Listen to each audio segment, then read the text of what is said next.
We on the big 150 today.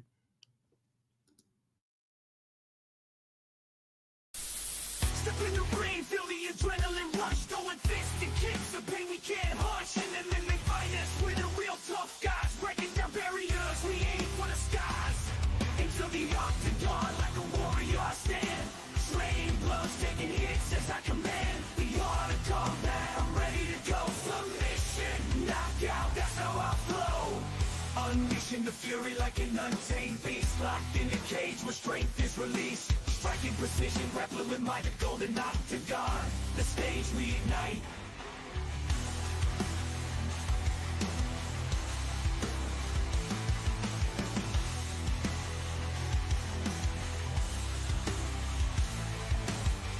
Unleashing the fury like an untamed beast, locked in a cage where strength is released. Striking precision, grappling with my golden octagon. The stage we ignite.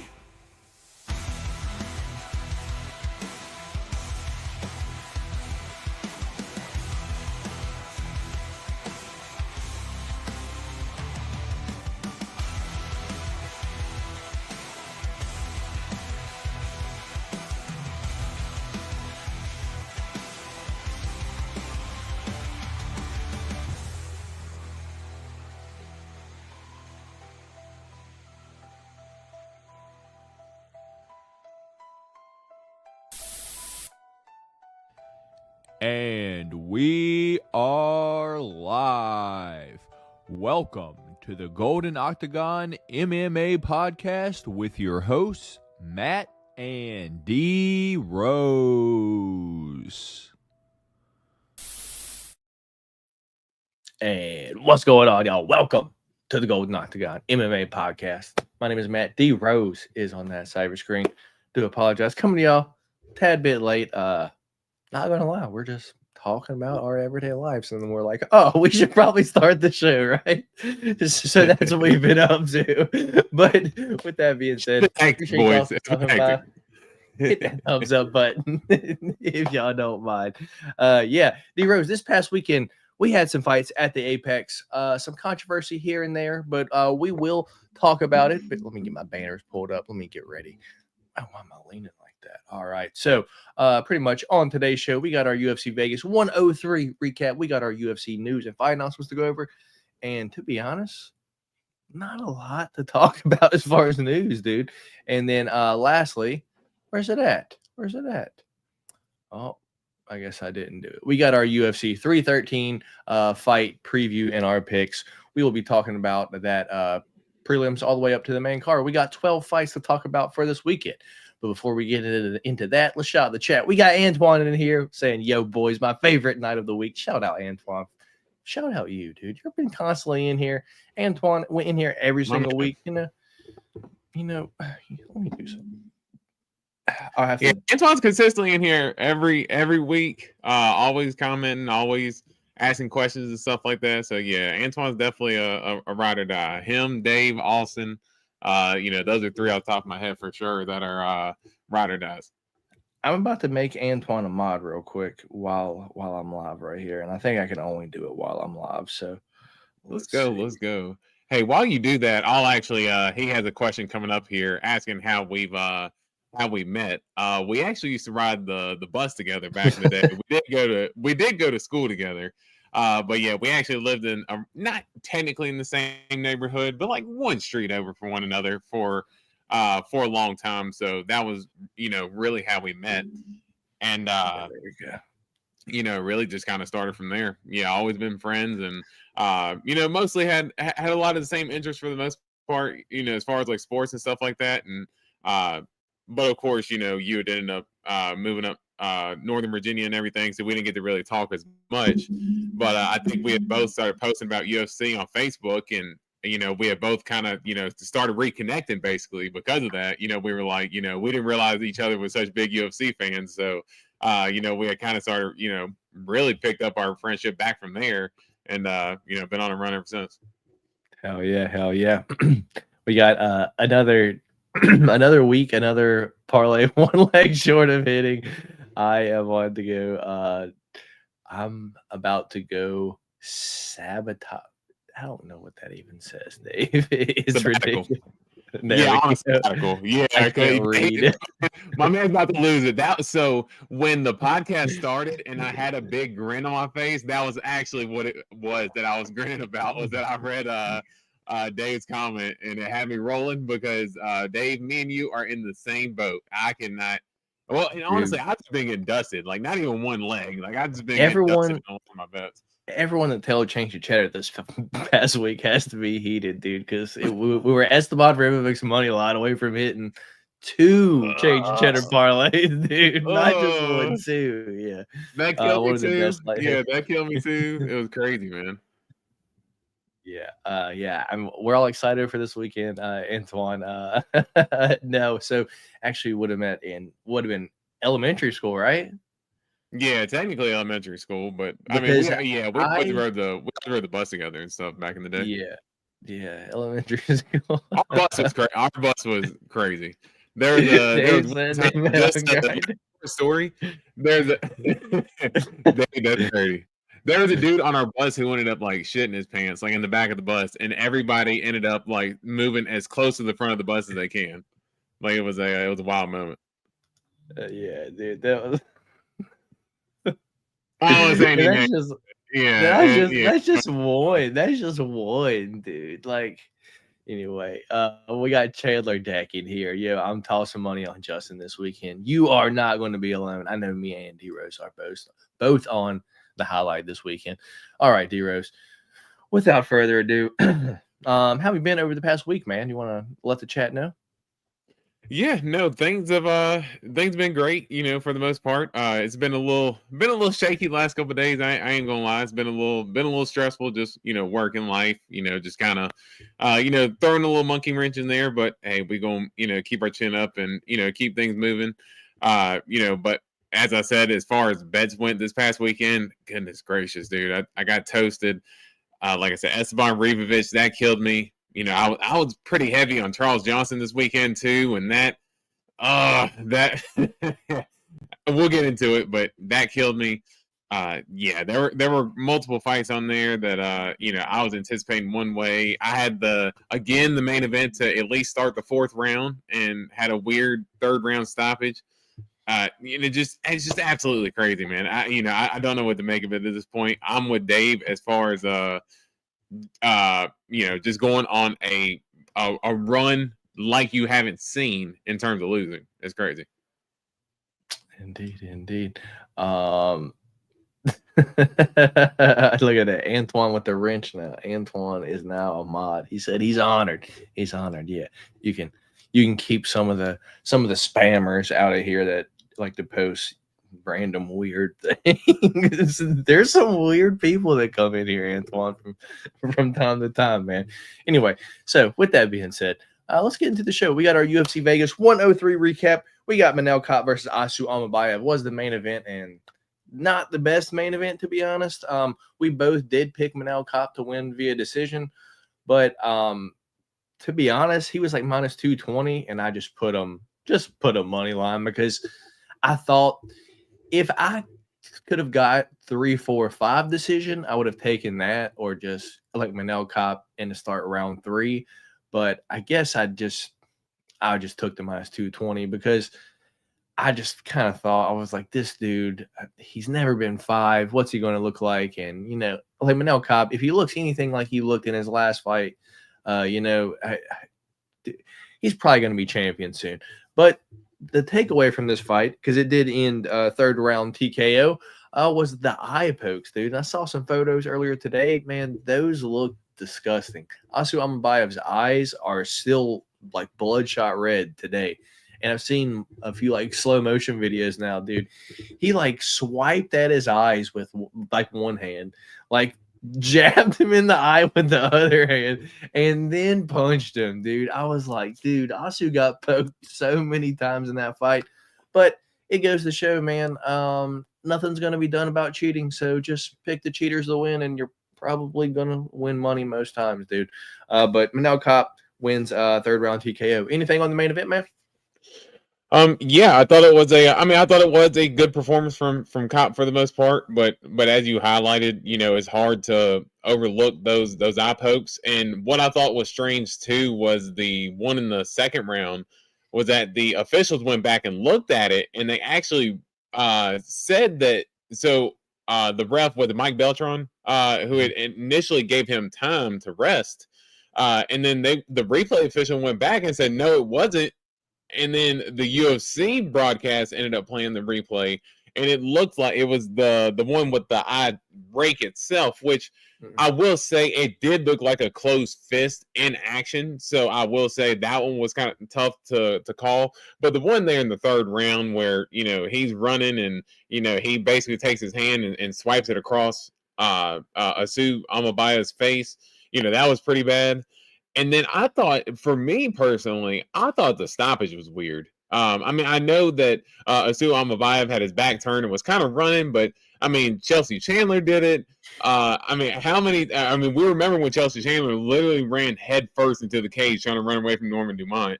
And how many times did Alexander Gustafsson do that in his career back in the day when, he would kind of get in a little bit of trouble and he would literally turn his back and would run just to get to the center of the octagon? That's not anything that hasn't happened before.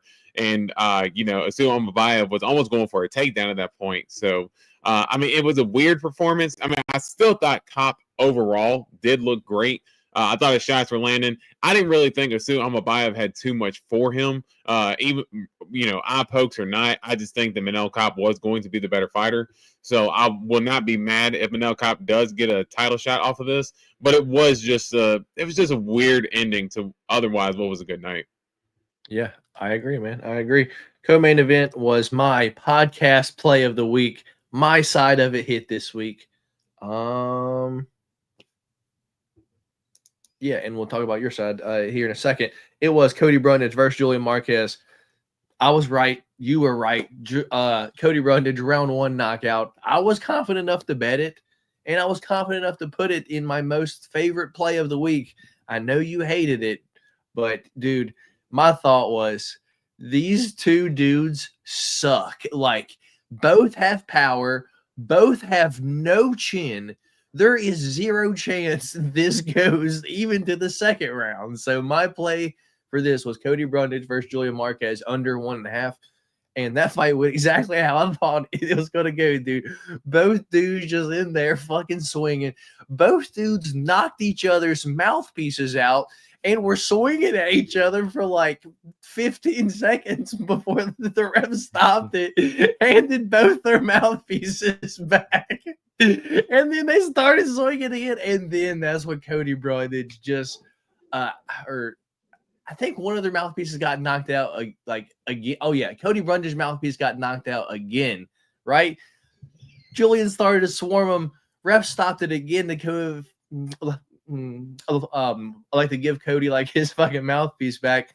And that was, dude, Cody was about to fold it up right then, dude. He was about to call it quits then. He had his back turned, covering his ears like, come on, hit the back of my head, baby. Like he was ready to get another first round DQ, dude. But ref stopped it, gives Cody his mouthpiece back, and that was all it needed because that's when it started back. Cody landed like this mean punch right over the top that you just saw when it landed. It stumbled Julian just a little bit, and then he got this mean look on his face, and Cody landed one more, and the classic Julian Marquez knockout. It's like he tries to take a walk, but just falls on his face, dude. I'm sorry, but it's hilarious to like watch. It looks like someone steps on a banana peel, like, whoa, and then like the legs doesn't work, dude. It's like they're drunk. Yeah, dude. Yeah, round 1 knockout, Cody Brundage. My side of the podcast parlay cashes. Anything on the co-main event, man? Yeah, what was a wild fight. I guess the only good thing about it being the co-main event was that it was going to end in the first round, so that way we could go ahead and get to the main event already. Absolute wild barn burner fight. And one thing I will actually mention is that I know you were talking about how when Brundage was getting just absolutely shellacked up against the cage and he had his mouthpiece out and was covering up, Cody Brundage did actually say, I will give him a shout out. He said he had Dustin Jacoby in his corner, and Dustin Jacoby was yelling at him, grit, like when that sequence was happening. Like, so Dustin Jacoby's basically like, hey, you need to nut up here and hold your ground here. And so I will give him credit that he gave credit to Dustin Jacoby for basically yelling at him and kind of getting him locked back in to I guess turn around and steal that win, because he was getting whopped himself. But that was a barn burner for as long as it lasted. Yeah, and the absolute robbery of the night. Nasrat hack press Esteban Ribovics, dude. I thought Nasrat won round 1, but I thought Esteban won round 2 and round 3, dude. Especially with the giant cut, man. I was like, all right, this is clear. Not a good first round, but good 2 and 3. If it goes the split, at least 2 of the judges have to give it to Esteban, dude. And it was almost like Vegas made that call. Hey, we only got about 4 people that bet on Nasrat this week. You got to give it to him, man. And just took a fat shit all over everyone's bets, dude, because, oh, man, that was a rough one. And to be honest, Nasrat looked fantastic in that first round, dude. He was boxing up Esteban. I was like, dude, if it goes like this all 3, we're cooked. Like, there's no shot we win this. But thankfully, Esteban coming out 2 and 3, a little bit harder, dude. But I thought it was a robbery, but I'm biased because I had money on this Esteban. Anything on this fight, dude? Nasrat does win via decision. Yeah, no, absolutely a barn burner of a fight too. I mean, like I said, this was a good night of fights overall for the most part. So no, good night of fights, and this was a barn burner as well. As you said, Nasrat looked sharp in the first round, dude. His hand speed was absolutely electric. He was lighting up Esteban pretty good, and he was stepping forward with combos and stuff like that, and he was throwing that teep kick to the body. He kept stabbing Esteban Ribovics with that teep kick. It was looking rough for Esteban there at the beginning, but I am with you. I do think that Esteban won that fight. I think the swing round was the second round. The round was close, but I thought that Esteban did end the round a lot stronger. He was landing the combinations. And then I think he had landed, I believe he landed the knee in the third round that ended up cutting up the face, but he ended up landing another knee in the clinch that I believe landed on like the forehead of Nasrat there at the end of the second round. So I thought that, he had landed more. Although Esteban, dude, his volume, the way that he just keeps throwing punches, dude, it's just absolutely crazy. But I will give that Nasrat credit there. He did hold his ground for the most part in the second round. And that third round, I thought Esteban was just starting to take the fight over. Damn near finished him there at the last few seconds when he threw that head kick. He absolutely rocked Nasrat with that head kick. It was only just like 3 seconds left though, because Nasrat wanted to do the fist bump, and he's going like this when he's trying to do the fist bump, looking like he's sitting there like again another drunken guy. Walking or trying to walk at least. But no, that was a good fight. I thought Esteban won, but it was a close fight at the end of the day, and you leave it up to the judges. And unfortunately, bull crap decisions like that happen, man. Hey, you win some, you lose some, because I mean, it's went our way. It's went our way more than once, dude. That we're like, hey, man, like this, like we're going to need a robbery here, and it ends up going in our way for that. Anyway, the last 2 on the main card, we got Hyder Emil, William Gomi. Dude, this one, the only thing that didn't happen the way I thought it was going to was I thought either that late second, early third, Hyder was going to end up breaking William Gomi, dude. And I think if that was a 5-round fight, dude, it's like there's no shot William Gomi takes that punishment for another 2 rounds, dude. Hyder Emil, Hurricane Hyder Emil, like his name implies, dude, comes out like a bat out of hell. And I'm glad we got to see this because he can go hard for 3 rounds, dude. And there's going to be a lot of dudes that are just going to be like, yo, dude, fuck this. Get me the fuck out of here. William Gomi knows the footwork, the trickery to get out of the what am I saying? The bad places that he was in. But a lot of fighters don't have that same footwork. So going forward, Hyder Mill is going to be an absolute problem for a lot of people in this division. I'm glad Hurricane Hyder won.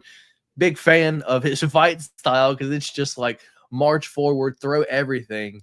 Let's see if you got anything to throw back at me. And if you don't, good luck taking this shit all 3 rounds. What's your thoughts on Hurricane Hyder Emil? Because that one was the one that solidified it for the pick champ this week, man. Yeah, no, I thought it was a fantastic performance from Hyder Emil because, I mean, I will say I thought it was going to be hard for him to close the distance on William Gummy. But I will say I do think that them being in the apex and the smaller octagon, it did help Hyder Emil because he didn't have as much cage to chase William Gummy down in. And he was able to really back him up, and he had him back against, as I know some coaches, or I hear Aljamain Sterling say a lot in his podcast, back him up between the back lines, the black lines in the octagon. Hyder Emil just constantly just kept moving forward.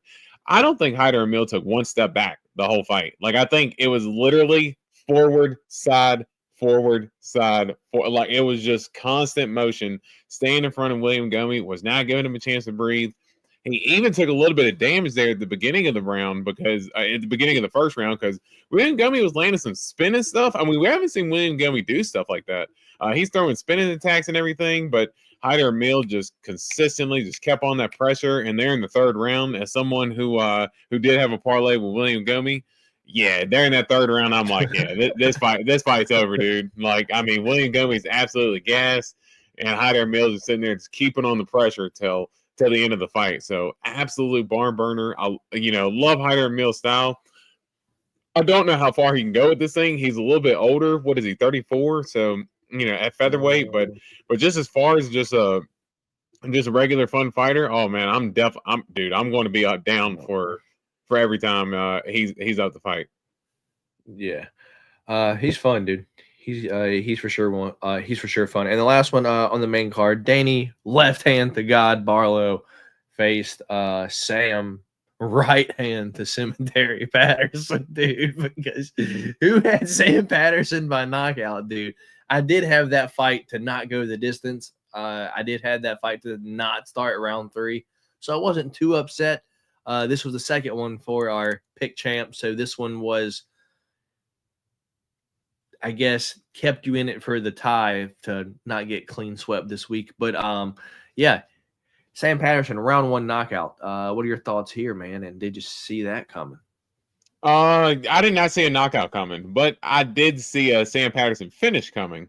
Yeah, I just thought that, I mean, for me personally, as I said, I'm not crazy about Danny Barlow. And you were really pressing me last week on me picking Sam Patterson as if I was crazy. But yeah, I'll just say that it wasn't so much in my belief in Sam Patterson, more so just to say that I just don't know if Danny Barlow is any good, if I'm being honest. Like, left hand from God, he's got a left hand, sure, but he still looks very green right now. And dude, Sam Patterson's more experienced and same size as him too. And as you see, Sam Patterson looks like a sharp striker, so he could be somebody fun to watch. Looking forward. As he was in the cage, I was like, this dude looks like T-Rex. Like, he has the same frame as a 170 Terrence McKinney, dude. Sam Patterson? Danny Barlow.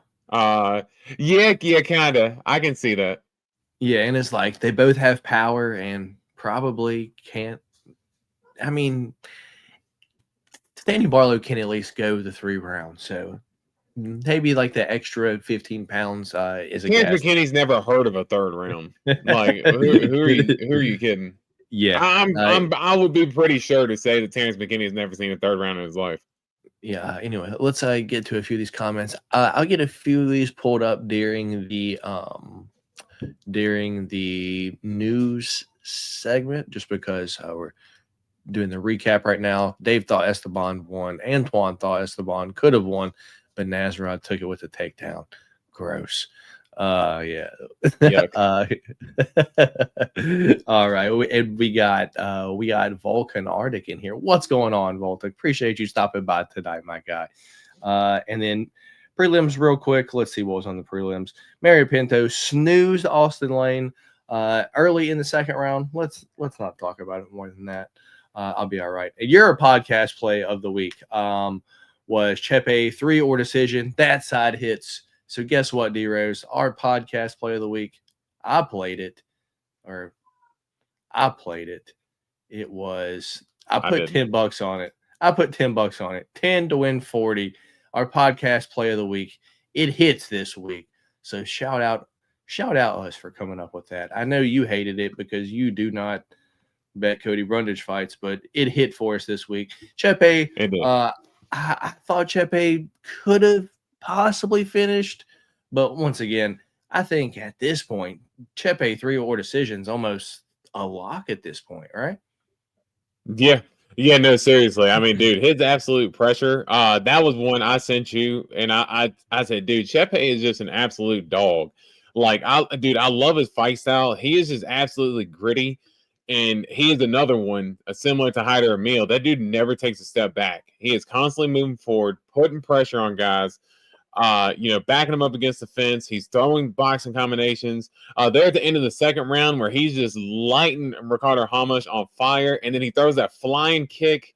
Then he just gets right back in front of him and starts throwing uppercuts and elbows. And dude, he's just got an absolute nasty mentality. Like, he's out there to hurt his opponents, man. Like, there's no two ways to cut it. He's out there to hurt those dudes. He doesn't have the most power, but his cardio, his pressure, and it's just resiliency, really, and just being determined to execute his game plan. Dude, I love Chepe right now. He's probably for me like top 5 favorite guys to watch right now. I don't know if he's going to realize being champion or anything. As far top 5, top 10, I can see him being top 10. But man, just as far as just fun fighters to watch. Every time Chepe's on the card, dude, I'm going to make sure I'm sitting down and watching. He's one of my favorites for sure. Fair enough. Danny Silva, Lucas Almeida. Danny Silva wins via decision. It is what it is there. JJ Aldridge, Andrea Lee. Dude, I was sending you screenshots of the odds there in this fight. At one point, JJ Aldridge was a minus 100,000 in the third round, dude. I was like, I know she's winning, but who is even betting? Who is making the line move to minus 100,000 for JJ Aldridge, dude? JJ Aldridge wins via decision, but nothing impressive as always. And I know this one hurt you. Ramzan Timarov defeats Charles Johnson via decision. I know it was a close one, but I just bet the fight to start round 3 because I was confident. I was like, yeah, it's going to start the third. And that cashed with ease, man. So I wasn't too upset. But you want to talk to me about that one, and then we'll get into the rest of our comments and move on to the news for the week, man. Yeah, no, and Timarov's a fun fighter too. I don't think it's anything against him. I just hated it, because I was confident in Charles Johnson. As I said, I had a couple plays with him in, and unfortunately those didn't hit. But I did enjoy Timarov, his fight style, and dude, he's another one. Dude, just constantly moving forward, and for him to work on the inside of Charles Johnson was such a reach disadvantage. Like, he just looked like Charles Johnson looked like he was a bantamweight going in there compared to Timarov just with the size. But for him to still be able to work inside, constantly, throwing the big hooks but landing, not hurting Charles Johnson to where he was rocked, but just big shots. You can hear the shots echo through the apex. Fun fight. But me personally, I thought that Charles Johnson won that second round. And I mean, it was absolutely no doubt who won the third round. I mean, Charles Johnson, he absolutely turned it up in the third round. But I thought in that second round, I thought the round was close, but it looked, I'm pretty sure statistically, it was like dead even. But I think Charles Johnson had a few takedowns in there as well. And I know it wasn't takedowns in terms of, holding position and, executing big ground and pound, but he did work in a few takedowns in there as well, just to add on to that extra offense that I really thought he started to turn up on as the fight went. So I thought Charles Johnson won. Unfortunately for my bets, that didn't play, but it was that was another good fight, and Timarov was another guy I'm going to be excited to watch going forward too. Hell yeah. All right, so let's get into the rest of these comments, and then we'll get into our news for the week. We've got Antoine asking, how do you guys think Pantoja versus Cop 2 really goes? I just think Pantoja's going to win via decision again, dude. That dude's like a Terminator, dude. I've said this a lot now. He's like the 125-pound Kamzat, except he can just go 5 rounds. He might be dead tired, but he's just going to be swinging his arms from his side. No defense at all. He's just good. I don't think anyone currently beats him at 125. What about you, D-Rose? Do you think anyone, or how do you think Pantoja versus Cop 2 goes? Well, what I'm curious to see now is, they have been talking about Kai France versus Alexander Pantoja, but from my understanding, I've seen things that have said that Kai France versus Alexander Pantoja is not official. Like that fight is not absolutely official yet. And they had Alexander Pantoja on the UFC post-fight show this past weekend when Manel Kape was doing his interview. Mm-hmm. And I guess they were trying to make it like an awkward thing, but they both ended up having respect for one another and it ended up kind of being a dud. But it ended up basically, to me, feeling like they were setting up Kape versus Pantoja too. I personally think if the next fight for Pantoja is Kape, I think he might have his hands full early. But I think that Pantoja, just especially with the 5 rounds compared to 3, what they had in their first fight, I think Pantoja should be the favorite. And his pressure, just that wrestling, he's got good IQ as well, and he's got power in his hands. He's hurt all his opponents here as of late as well. Pantoja, is just hard to think of anybody that can really beat him right now. I do think if there's 2 guys though that can, I do think Kai France and Kape would have the best chance, but gun to my head, I'm definitely going Pantoja. Fair enough. We've got Ripplestein. Thoughts on Jones versus Aspinall? Who you got? I don't think until it's official. I mean, I don't think it happens. But if it does happen, I would go Tom Aspinall. What about you, D-Rose? Really, that's surprising. Man, I've gone back and forth with it, man. Honestly, I think as many times as I think I kind of picked Stipe I wanted the chaos to happen. I told you that I just wanted the chaos of like, what the hell is going to happen if Stipe actually comes in here and lands a knockout blow. I didn't think he was going to win. Man, me personally, I think if Jones just gets him out of the first round, I mean, I think that's John Jones' fight to lose. Now, is that easy? No, but heavyweight's kind of a slot fest right now in terms of the competitors and stuff like that. And really, the only fight that Tom Aspinall lost was an ACL tear to Curtis Blades the first 30 seconds of the fight. He hasn't really had that type of resistance that really anybody can, show his toughness as the fight goes. If anybody could do that, it's going to be John Jones, who's as well tested as anybody. So yeah, I'd still have to say John Jones is going to be the favorite. Yeah. But who'd you pick to win? Yeah, I'd pick John Jones. Yeah, okay. I'd pick John Jones right now, man. Yeah, because that would be the first fight that I have never picked John in. Yeah, I will say now I picked Stipe again for the chaos. A couple years ago when he fought Ciryl Gane, I did think the ring rust was going to play a factor into that fight for John Jones, and I thought where Ciryl Gane was active and he improved his takedown defense. And after he blew through, Ciryl Gane like that, I mean, we obviously know Ciryl Gane's not the best heavyweight in the world, but yeah, if heavyweight's kind of a slot fest, and let's not get it twisted. John is whether people like him or not, he's still the greatest of all time. So yeah, I still got to ride with Jones. Yeah, John's my favorite fighter of all time. I think he's the greatest of all time, but I think age catches everyone, and Tom's really young. Tom's a legit heavyweight, so I don't know. I don't know. And let's see. Also, 28. Do you think Nasrat can crack the rankings? No. No. Is he only 28? I don't know. That's interesting. Yeah. Well, no, I will say I thought he was, dude, I'm not gonna lie, I thought he was like 33. I thought he was like maybe 33, 34. I was like, yeah, he'll be a fun fighter. If he's 28, there's still a little bit more room to improve even from here. And he's on a 5-fight win streak right now. I think right now all it takes is one matchup for him to get ranked into the top 15. So into the rankings, I think he's right there, to be honest. In terms of being a real live title contender, that's going to be left to be seen. But he's a good fighter, and I think as far as top 15, he should be able to make it. Like the other people, like around there, like in the rankings, like out of the rankings, like fucking Benoit Saint Denis, dude. Like I just can't see him beating those other people. Like I think some people, yeah, but not like the people that have been in the top 15 and then kind of get like hit like fucking right outside. I don't like really think he beats those guys. But anyway, let's see here. I want to hear your thoughts on this too. Kuniev and I'm on the opposite both sides. Both sides, Volkan. How about you, D-Rose? Yeah,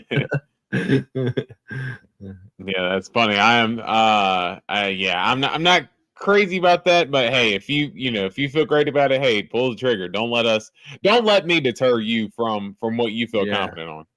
Yeah, true. That is true.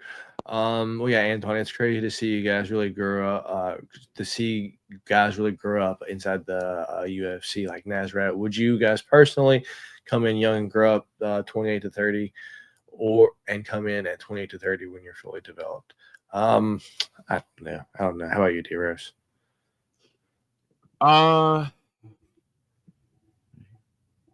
Who would we? I'm not really sure what Antoine's asking, to be honest. Anyway, let's just move on. Seeing the meeting Dana White had with Stephen A. Smith and Molly today, I think we have Jones versus Aspinall International Fight Week. I think they can schedule it, but I don't think that fight happens. I don't think that fight happens. I'm with you. I don't think it happens. Dana wants it to happen because I'm with Antoine. I was actually watching First Take this morning when Dana was on there, and yeah, I know he wants it to happen. I know the way Molly asked him, and he kind of just like he just kind of flatly answered it, like it wasn't like an elaborate like, oh yeah, we have something set up for this and that. It was a very direct answer. So you can say a lot by saying not much. To me, I took from that as it's something that he wants, but this is taking a tough time coming together. And me personally, I don't really think Jones has much to gain from taking the fight. He's already defended the heavyweight belt. He got the heavyweight belt, defended it. He's done enough. He's claimed 2 belts. Again, he's already the greatest of all time. So what more is there to do? I don't think the fight happens. Yeah. I hope it don't, man. I hope it don't, because I don't want to see John lose, and that's the one that I'm like, man, I don't know. I don't know. Every fight that John's ever had, I've always picked John. This one, I'm like, man, Tom is a legit heavyweight. Knocked out Sergey. Oh no, he's definitely one. He's definitely legit. Now the Pavlovich one, that one was absolutely crazy. Me and you were like, holy shit! Like when that happened, I picked Tom Aspinall, and I was still surprised at the way he just completely dusted him off. Like just the way he just snapped Pavlovich's head back, dude. Aspinall is the real deal, but that's the thing. Curtis Blades, first round finish. Alexander Volkov, first round finish. You go back to all his finishes, they're first round finishes. Dude, nobody has been able to take him outside of the first round. You don't think John Jones is going to be able to take him out of the first round? And what's his cardio going to look like as the fight goes? I guess that's just where I see the fight, because nobody's tested that on Aspinall just yet. And his cardio might be good. I just don't know if it is yet, because nobody's been able to take him to that range. Yeah. I understand. We got Derek Jufrey with the 199 super sticker. Appreciate it, Derek. You help keep the lights on over here on the Golden Octagon. I truly appreciate it, brother. We got Dave, who's still letting Stephen A. Smith talk about MMA. D-Rose, you got to answer this because Yeah. Well, no, and I will say so, and I figured we'll probably talk about it here in a little bit, but most of the interview that they were actually talking about was Dana getting involved in boxing.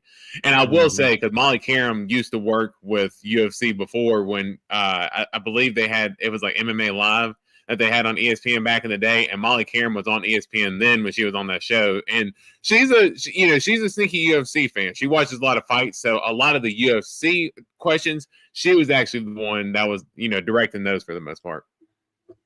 Fair enough. So I guess that's our first kind of bit of news of the day was the UFC boxing, UFC Dana getting into boxing with TKO. Basically said that he didn't really want his UFC fighters to try to cross over into boxing, that he would like them to stay in the UFC. How long do you think that lasts? About Dana going into boxing? About him like not wanting his like the UFC fighters to try to also try to box. Even though they're under the same promotion. Right. And I'm sure he probably doesn't want that, but I gotta think that there's going to be at a certain point in time. I mean, how many times do we see crossovers between UFC and WWE? Now, obviously, WWE is scripted, obviously. Now, the action's real, but just in terms of, the results and stuff like that, obviously, we know how that goes. I would not be surprised to see eventually guys in the UFC and the boxers to start crossfighting. I think the problem early on is where they just don't have a plentiful roster full of boxers yet. They just don't have a lot of guys for, UFC guys to fight just yet, and they don't have a lot of stars. So why are we going to bring our own UFC guys over to kill our stars in boxing? But I think if there becomes a point to where, if the whatever boxing entity, I don't know what the name is or anything just yet, but if they get to a big name as the UFC, it might take a little bit of time to do that. You can maybe see something like that, but early on, or early stages of it, there's just no need for the crossover right now. Yeah, I guess we'll see how it goes, man. I just this is a whole bunch of stuff that he's always kind of wanted to do, and it's just kind of like now he's just using someone else's money to play with. So I guess we'll see how long this lasts. That's what I'm saying. I don't think it lasts a long time just because boxing's been set up a certain way for so long, and he's already said multiple times that he's not going to try to do it just because they don't want him there. So what changes? You just having a shit ton of someone else's money now? So I don't really know how long this lasts. So yeah, let's jump into what news there is this week. I will say just for the boxing, because I know this could probably be considered part of the news because I know there isn't much news.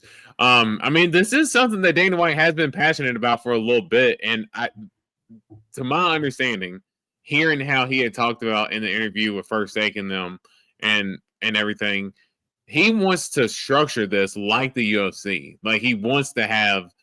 Obviously, there's going to come a time where, they get like a contender series and stuff like that. But like the early stages of it, they want to create a ranking system similar to the UFC. You have a top 15 in this weight class. And we know the confusion in boxing now is that there's all these titles and nobody knows what champ of what division of what weight class because there's 9,000 different ones. Where the UFC, we can rifle off every weight class pretty easily for the most part. Dana wants to set in a structure very similar to how the UFC does it. And honestly, I'm pretty excited to see how Dana can maybe turn this thing around because, with the pocket of Turkey Al-Sheikh on his hands and, with the mastermind that Dana is, I'm curious to see where Dana can take this thing because I've watched big time boxing like out of the corner of my eye a little bit. So if Dana can get involved and kind of turn it into similar to a UFC product where the best are fighting the best, I'd be interested to see.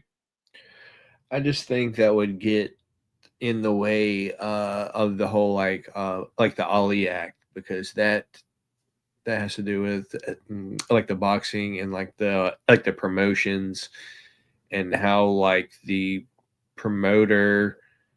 I don't know. It's a whole bunch of like fucking rules that I know that like the UFC and like the MMA doesn't also like fall under. But I don't know. That's a whole bunch of shit that I don't know a ton about.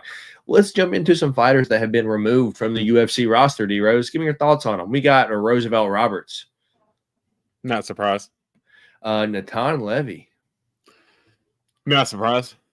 Semi the Jedi, Matthew Semelsberger.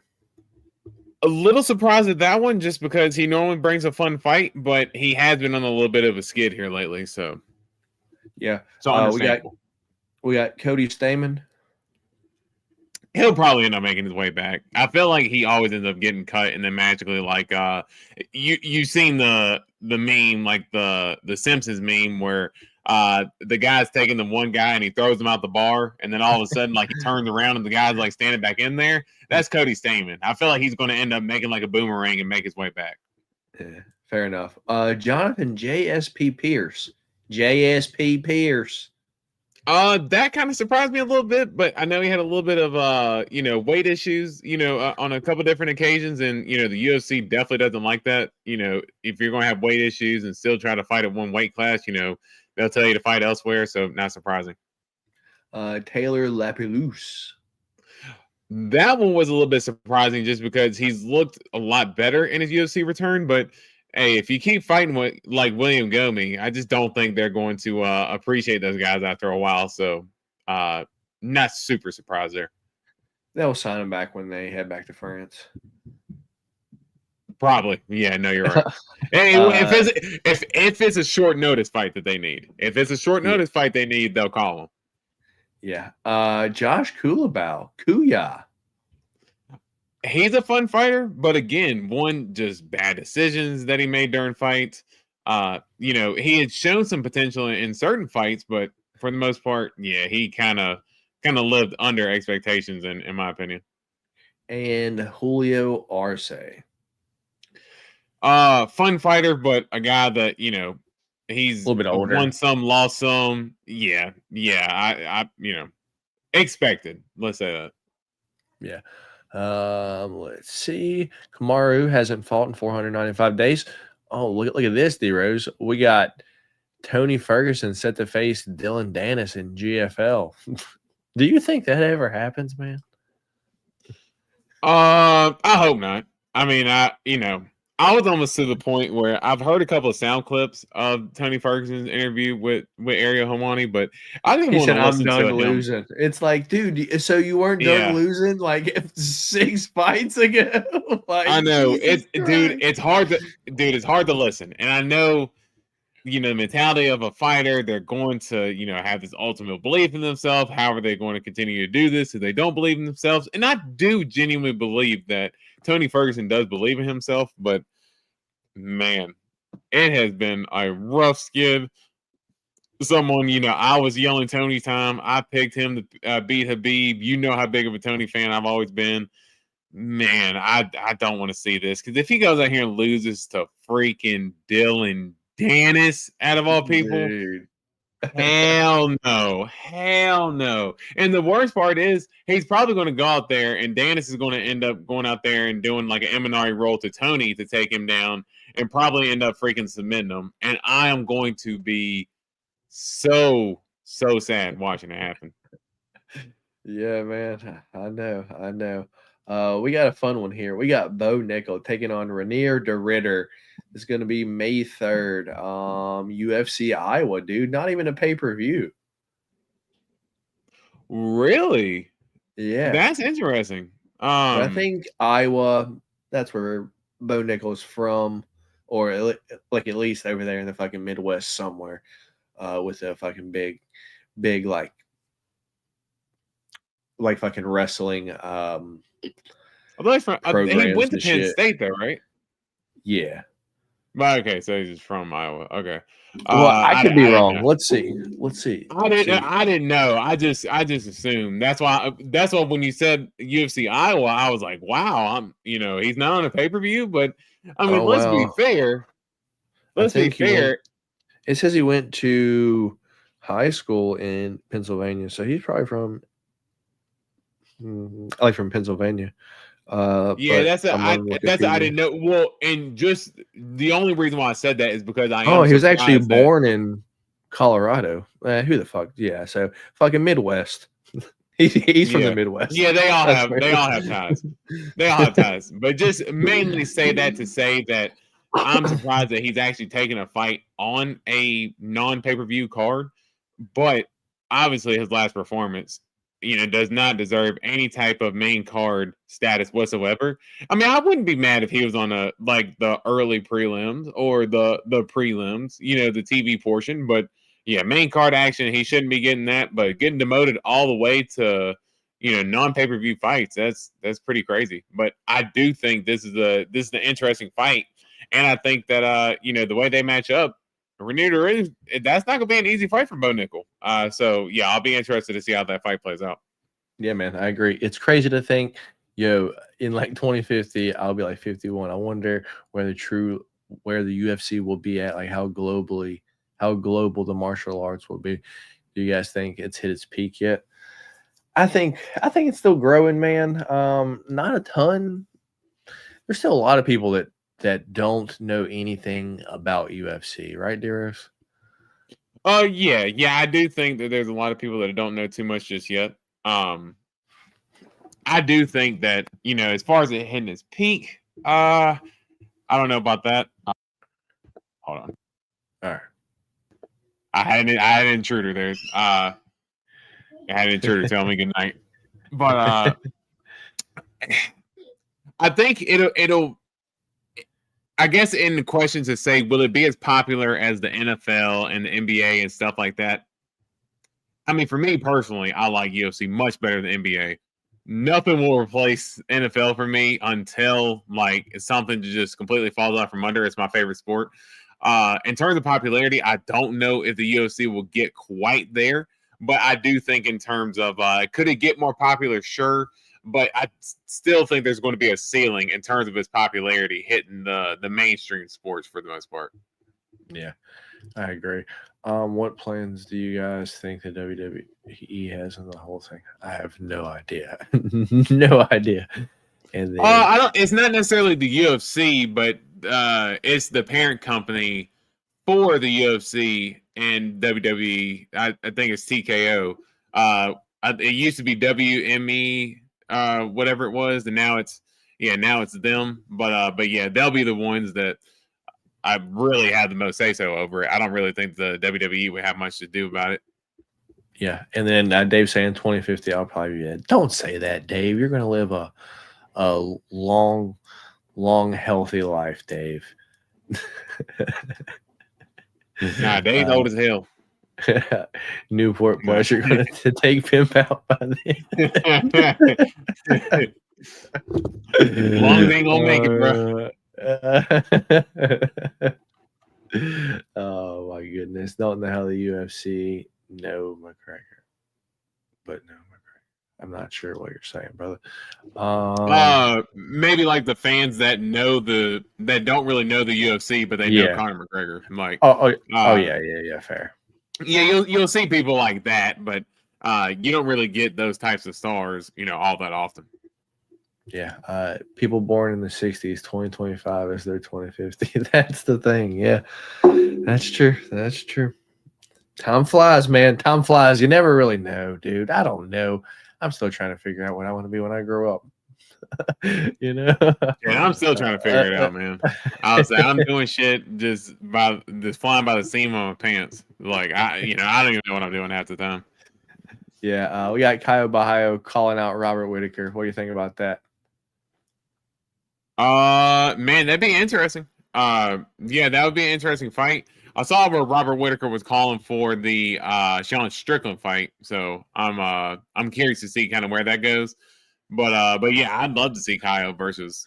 Honestly, I'd really like to see Caio versus Strickland. I'd like to see that fight because you could say that Caio Bahio beat Sean Strickland, and Caio Bahio could be in the title fight. I don't know if Robert Whittaker is necessarily getting Caio there with Robert Whittaker coming off the loss against Hamzat. Yeah, and if you remember my predictions from the end of the year, I said Caio Bahio is a sneaky prediction for my 185-pound champion by the end of the year, man. And dude, he's close, man. He's close. Yeah, Don't wanna especially go. we know how Hamza can always fumble the bag on something. So if he's Yeah. not able to fight, I wouldn't be surprised if Kyle Bahia would Or be a just guy who would on get the weight, call. or Yeah. just being on weight, because that's the thing that he always seems to be, 186, or 179. Like what on a 170-pound fight? Like, you never really know. I don't want to grow up. I'm a Toys R Us kid, says Dave. All right. So, any other news, fight announcements you got that you want to talk about, D Rose? If not, I'll get her pulled up for our fight picks for this weekend. No, man, we're good to go. All right. Let me not put the volume on it because I know we'll get a nice crest commercial. Colgate. All right, here we go. We have our UFC 313 Alex Pereira versus Magomed Ankalaev preview and our picks. We appreciate you guys for stopping by and hanging out with us here tonight. If y'all wouldn't be so kind, hit that thumbs up button for your boys. So here we have it. UFC 313 headlined by Alex Pereira versus Magomed Ankalaev, taking place Saturday, March 8th at 6:30 p.m. East Coast time. That's when the prelims start. So kind of an early start for the prelims. We have going to be taking place at the T-Mobile Arena in Las Vegas. 12 fights on this card. Once again, headlined by Alex Pereira. Poatan versus Magomed Ankalaev.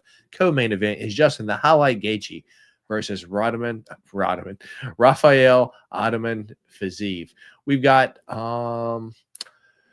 Jalen the Tarantula Turner taking on Ignacio Lajaula Bahamundes. We've got Amanda Lemos taking on Yasmin Lucindo. We've got, look at this, D-Rose, his name. He officially went and got it changed. It is now King Green taking on Mauricio One-Shot Hoofy. We got Curtis Razor Blades taking on Rivzan Kuniev. We've got Ray Saruya taking on Fearless Josh Van. We've got Bruno the Hulk Ferreira taking on Armin Petrosyan. We've got Alex the Great White Morono taking on Carlos Leal. We've got Marion, forgot his fight name, Santos taking on Francis Fire Marshall. Chris El Guapo Gutierrez. 2 weeks in a row, we get to say John Sexy Mexi Castaneda. And then we've got Ozzy Diaz taking on Jordan Santos. So that's the 12 fights. The fights that did fall off this card were Bruno Silva, Josh Van, Janana Denise, Vitor Petrino. Interesting fight there. Anyway, Chris Gutierrez, John Matsumoto. That John Matsumoto got moved to face Rob Font. And then Justin Gaethje versus Dan Hooker. That was D Rose's Super Bowl right there. Dan Hooker injured his hand, so gets replaced with Rafael Fiziev. Thoughts on the card as a whole, D Rose? You want to grade it? I still think the card's going to be pretty damn good from top to bottom. Unfortunately lost Gaethje and Hooker, but still able to keep Gaethje on the card. And hey, I think personally that main card is going to be a banger myself. Just in terms of the matchups and stuff. It might not be in terms of hey, what's going to be the next big story moving forward, but hey, are there going to be some fire matchups? Yeah, there are. So I think for me, I say B+, even with everything. Yeah, I agree, man. B+, solid answer. We got Dave saying, nah, he's still Bobby. I mean, come on, man. I mean, and honestly, Bobby's such a cooler name too. Like, I don't know what it is. Like, it gives him a more youthful name. He just wants name. to be a like, dork. He wants to be a dork. Seriously, like Bobby's a cooler name, man. I'm going to continue going on Bobby too. I'm with you, Antoine. No, that's You're Dave. still Bobby to me, damn it, Bobby. That's Dave. Bobby. All right. Anyway, here we go. Let's get into it. Up first, we've got Ozzy Diaz taking on Jordan Santos. It's probably just Jordan Santos. But anyway, Ozzy Diaz, 9-3 overall, 34 years old, 6'4" and a 79-inch reach. We got the Jordan Santos, 10-1 overall. His fight name is Shakur. Anyway, 27 years old, 6 foot and a 75-inch reach. Currently, odds for this fight are -198 for Jordan Santos, and Ozzy Diaz is +164. Your underdog. Over/under on this one is set at 2.5. over 2.5 plus 114. Under 2.5 is minus 145. Excuse me. Yeah, personally, the way I feel about this one is Ozzy Diaz was brought in to be a punching bag against Ming Yingzhang in his last fight up at 205, and man, did he look like an absolute punching bag against Ming Yingzhang. I don't know.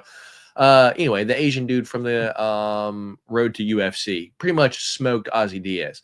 On the other hand, Jordan Santos, I pretty much think the same thing is going to happen here.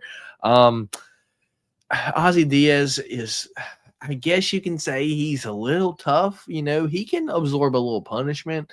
So maybe round one he gets through, but I think Jordan Santos probably sometime second or third round probably ends up knocking out Ozzy Diaz. But if not, he's for sure going to win via decision. But so give me Jordan Santos to win. Let's go late second round knockout. Which way are you going here, man? So me personally, I will say I cannot remember. Santos, was he wasn't, or was he contender series? Yeah, I'm just having a hard time remembering his fight, to be honest. But every time I've ever seen Ozzy Diaz, you summed it up perfectly. He has been a punching bag for everybody. Yeah, he was on the contender series. Fought Will Curry. Will Curry had a lot of hype too. Yeah, well, I'll say that I remember he was a punching bag for Joe Piper a few years ago, and yeah, I'm going with Santos here. All right, fair enough. All right, moving on. We have a late notice fight. This was made this week because John Castaneda was going to fight last week against Douglas Da Silva de Andrade. After weigh-ins, that fight didn't happen. That was a catch weight fight at 140. It actually says 135 here, but I believe this fight's also going to be at 145 because this is late notice for Chris Gutierrez as well. So I don't think this is going to be at 135, even though it says 135. But anyway, even if it is, I don't really think too much changes because John Castaneda is going to be cutting weight 2 times either way. So with that being said, we got Chris Gutierrez, 21-5-2 overall. El Guapo, Chris Gutierrez, 33 years old, 5'9" and a 67-inch reach, while John Sexy Mexi Castaneda is 21-7 overall, 33 years old, 5'6" and a 71-inch reach. Currently, odds for this fight are minus 118 Chris Gutierrez and minus 102 for John Castaneda. We don't have an over-under yet, but I guess the way I think about it is John Castaneda has to cut weight 2 times in 2 weeks. Not ever a good look. And Chris Gutierrez has solid footwork and solid takedown defense. I think he's the better striker, and we know for sure he's the better kicker of the two. He's got solid leg kicks. So I'm just going to go Chris Gutierrez to just implement footwork, jabs, leg kicks. Chris Gutierrez by terrible, sketchy split decision, because that's how all his fights are. Which way are you going here, man? Man, this one's tough for me. I think Chris Gutierrez, the biggest thing for me, I think he should be the favorite. I know he's kind of taking the fight on short notice here, but he's got the skills. He just never pulls the trigger enough for me. I'll just be honest. Yeah, he just never pulls the trigger enough for me in any of his fights. Of course, he had the nasty knee knockout against Frankie Edgar. But I think even in like the Song Yadong fight, I just think he was very just on his back foot for the most part. Very hesitant to go in there and get hit. And then same thing in the Pedro Munoz fight. I mean, Pedro Munoz is on like a 4 or 5 fight winless streak and had beaten up on Chris Gutierrez to the point to where Chris Gutierrez basically threw no strikes as through the second and third round after he got dropped with a big shot. Chris Gutierrez has the talent. John Castaneda, I think he's got the wrestling advantage, but I mean, I think if Gutierrez keeps it on the feet, it's his fight to lose. I'll say by decision for Chris Gutierrez here, but I'm not saying that confidently, and I definitely would not pick him. Fair enough. We're taking the bet on him. Yeah, me and you are both on the same side. Which guys do you think have more potential to go on a run at 33? I don't think either, to be honest. Yeah, that's kind of how. But if I had to pick, I guess Chris Gutierrez. Like maybe because he has a little bit more fight friendly style, because John Castaneda will straight up wrestle you for 3 rounds and it will not be fun. Anyway, me and D-Rose both on Chris Gutierrez via decision. Moving on, we have Myron, the legend Santos, 14-1, taking on Francis Fire Marshall, 8-2. Marion Santos is 24 years old, 5'9" and a 72-inch reach, while Francis Fire Marshall, 25 years old, 5'9" and a 72-inch reach. Currently, odds for this fight are minus 310 for Myron Santos, and Francis Marshall is plus 250, your underdog. Over-under on this one is set at 2.5. Over 2.5 is minus 195. Under 2.5 is plus 150. I don't like the odds to this fight. I'm going to be honest, because it says that these guys are going to be the same size, dude, but Myron Santos, dude, he's bigger than what he's listed, dude. He's a big kid for 145. And I say kid because he's still 24 years old. Francis Marshall, only 25. But we've seen Francis Marshall enough. We know his game plan. When he first lost, it was, to like Isaac Bulgarian, which is basically just a better Francis Marshall. So, understandable there. So how is he going to really come back, man? That's kind of the question that we are faced with, because before that fight, this fight would probably be, basically a pick 'em. But right now, Francis Marshall is a plus 250 underdog to play him. But my thought is, well, what if Francis Marshall doesn't get the takedown? So we know Myron Santos is probably going to be the better striker here, going to be putting on the pressure. He looks good, man.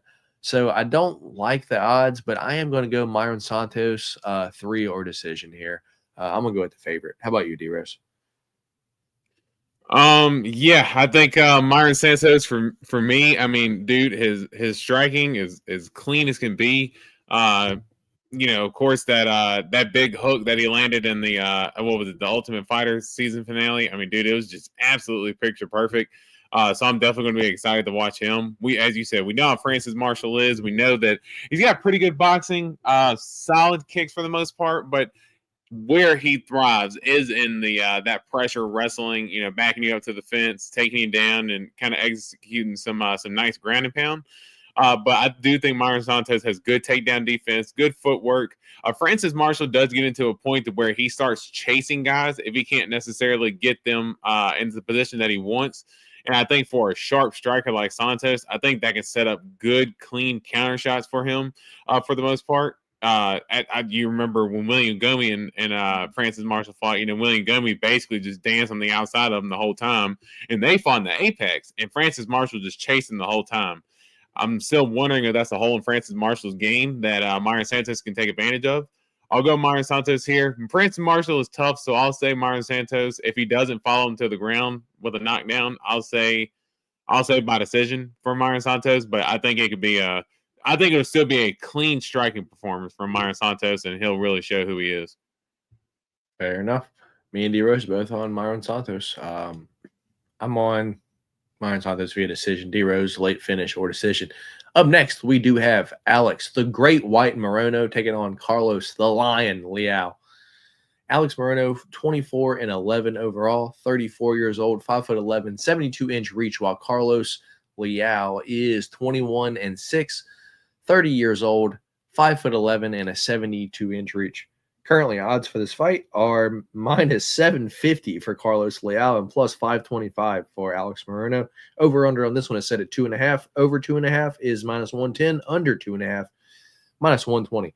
I'm going to be short here and give my reasons why. We know Renat Fakhretdinov is a really good fighter, at least for the first 2 rounds. That's when he has gas. He does gas in that 3rd round. But Carlos Leal was basically keeping up with Renat Fakhretdinov those first 2 rounds and my opinion, clearly won that third round. Shows that he has the gas to go hard all 3 rounds, and he's got power. He's a big, strong dude, and he got robbed against Renat Fakhretdinov. They were in, I forgot if it was Saudi or Abu Dhabi, but he got robbed against Renat Fakhretdinov, and I had it bet on Renat Fakhretdinov.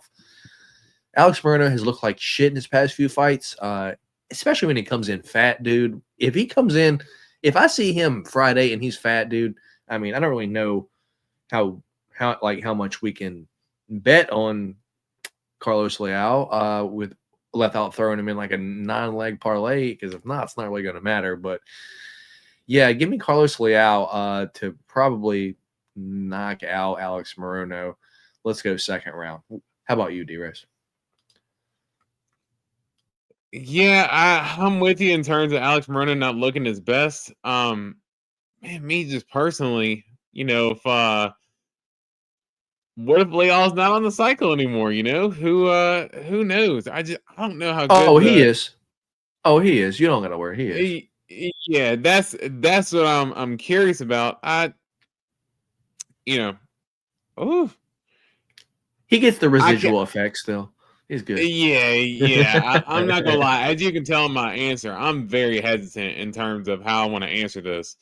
I do think that Alex Morono has some ability, man. Gosh, I just don't. I cannot pull the trigger on picking him. I think that's the problem. But gosh, plus 430. I think it's just that. I think it's the betting line that's just absolutely killing me, because I'm sorry, Carlos Leal does not deserve to be minus 600 against anybody. I'm sorry. I just haven't seen it yet for him to be at that high of a number. I'll go Carlos Leal by decision, but man, I if that line keeps climbing, I might take a stab at Alex Morono just for the hell of it. I'll just be honest. I'm with Antoine. They did this for Carlos because he got robbed versus Renat. Yeah, if this was Carlos Leal minus 1,400, it probably wouldn't surprise me too much, to be honest. We got that Tangy Sack with the evening, gents. What's going on, that Tangy Sack? Appreciate you stopping by tonight, brother. Yeah, so me and D-Rose both on Carlos Leal. I think he finishes Alex Morono in the second round. Up next, we do have Bruno the Hulk Pereira taking on Arman Superman Petrosian. Oh, this should be a fun one. Bruno Pereira, 12-2 overall, 32 years old, 5'10" and a 72-inch reach.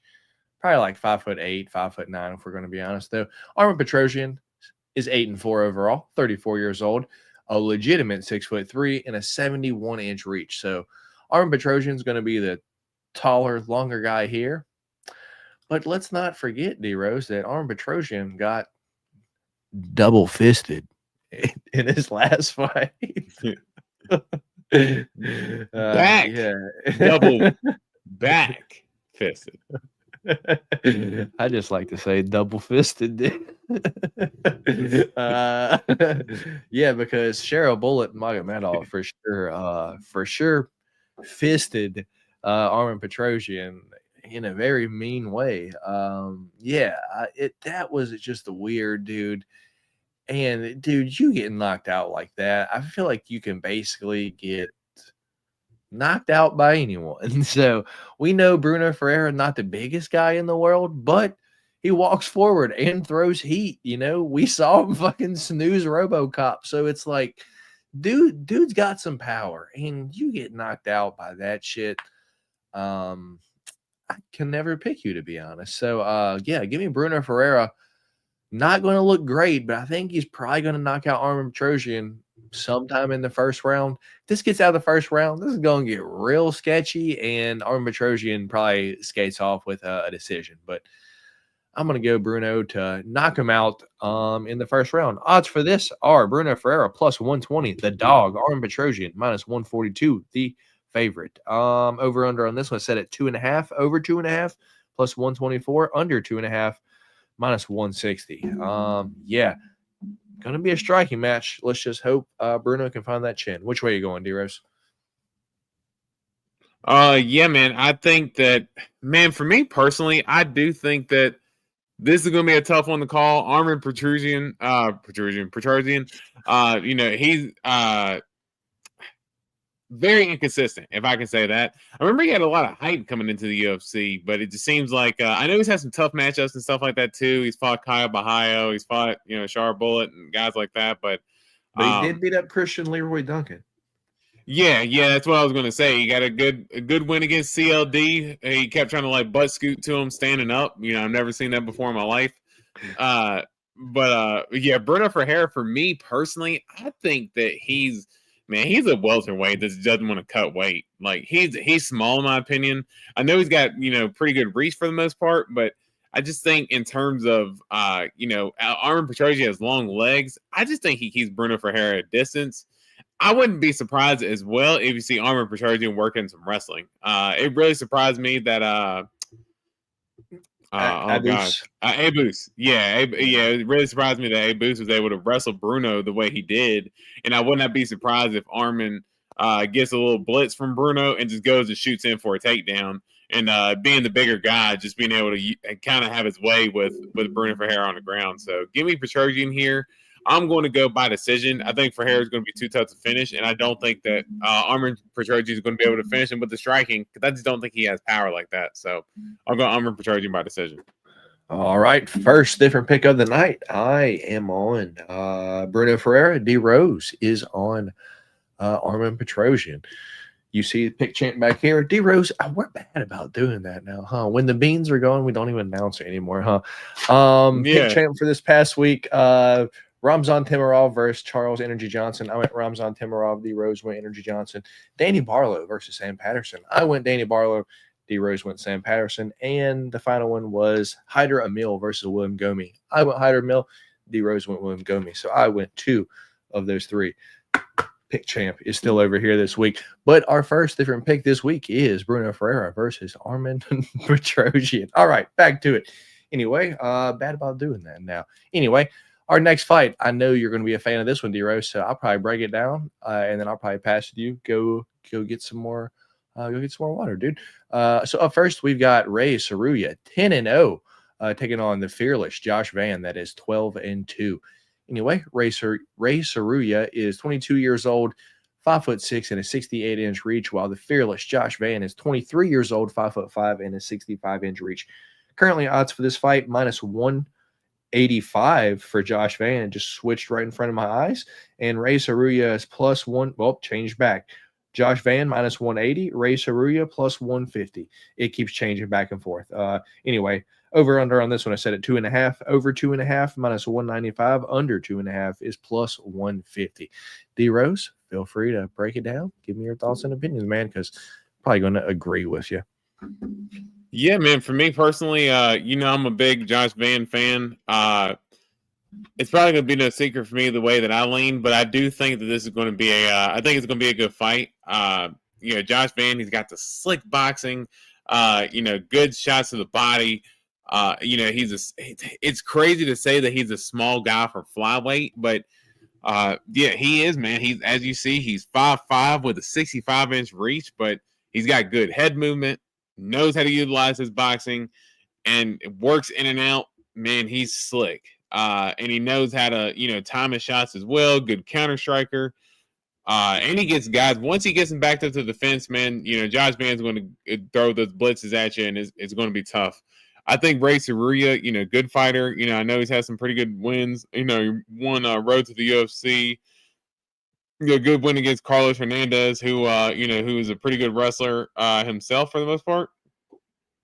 But I just think Josh Van right now, high level of competition so far. He just fought Cody Durden and did damage to Cody Durden as well. And I think Cody Durden, although he's not the best flyweight in the world, I do think that he's a very good fighter. I think Ray Saruya hasn't necessarily fought those guys just yet. So for me personally, I'm going to go with Josh Van here. I think he's a similar bet as our boy Chepe is, round 3 or decision. So I'll say Josh Van, but let's go by decision.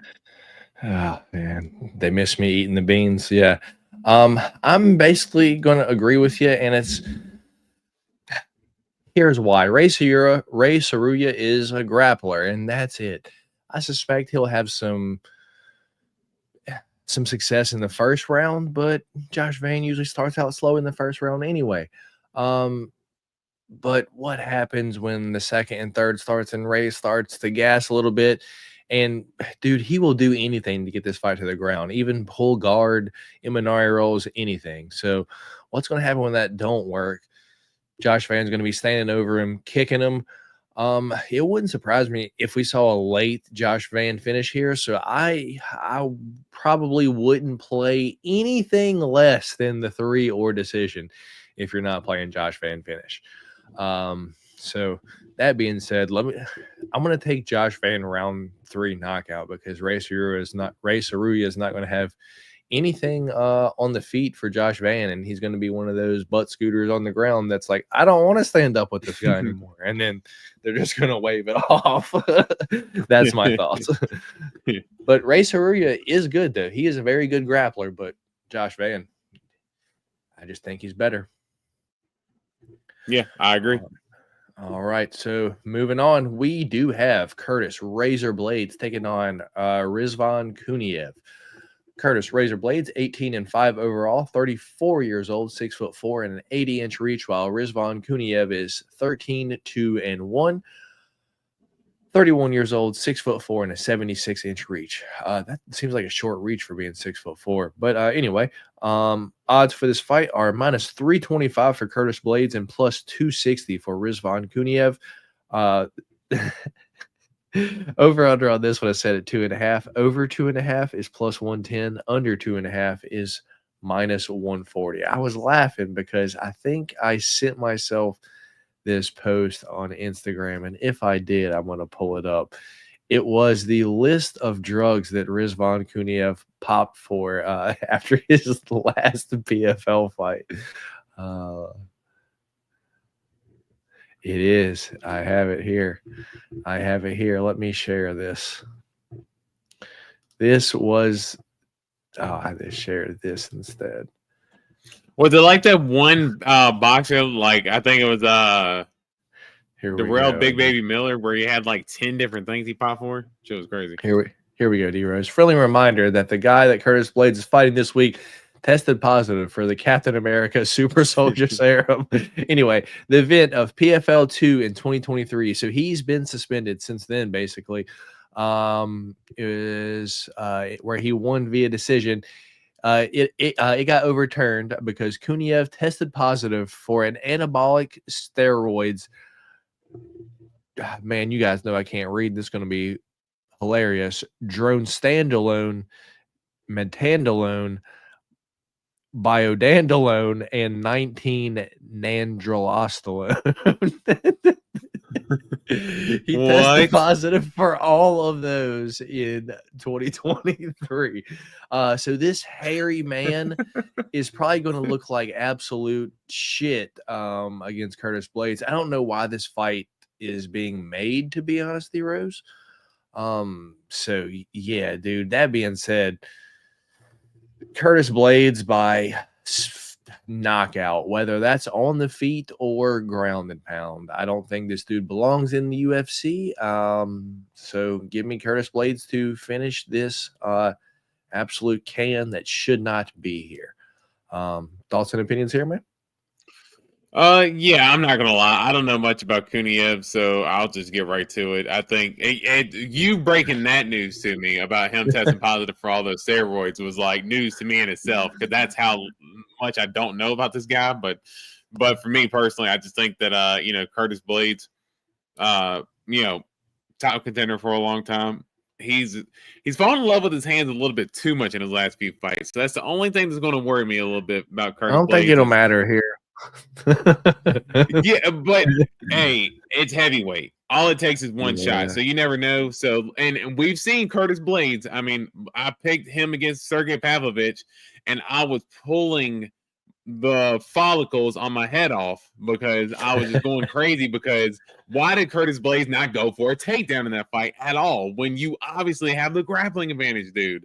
I don't know why that he hasn't been doing that much here as of late, but I think he's just a better athlete overall.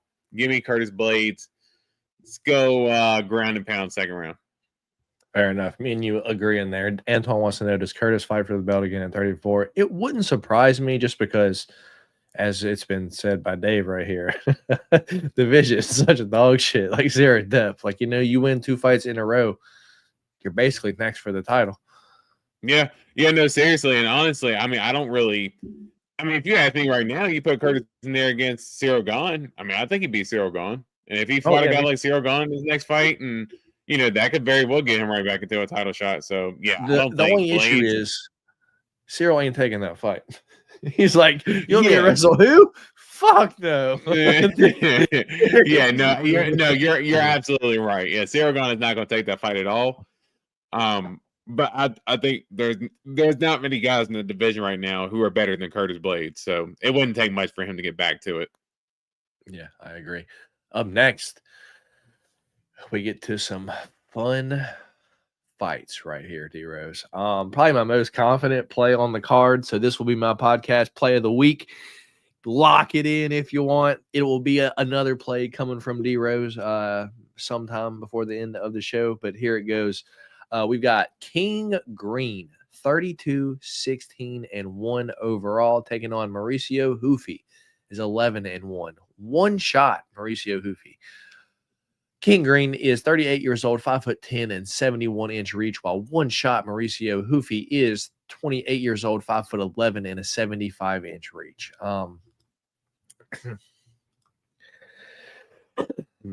My most confident play on this card is Mauricio Hoofy via knockout. It's currently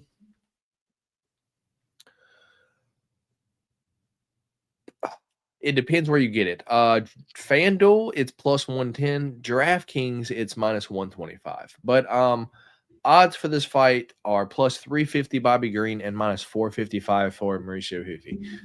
Let's be real here. There's a lot of Bobby Green fans. A lot of people think, he's got the head movement. He's got the chin to last. Be real with yourself right now. Bobby Green is 38 years old and fights with his hands down. And the shots that Mauricio Hoofy was landing on James Yantop, that entire fight, and that dude is made of granite. Never been finished ever. Think about the times that Bobby Green has basically gotten killed. Just in the past few years, like Drew Dober killed him.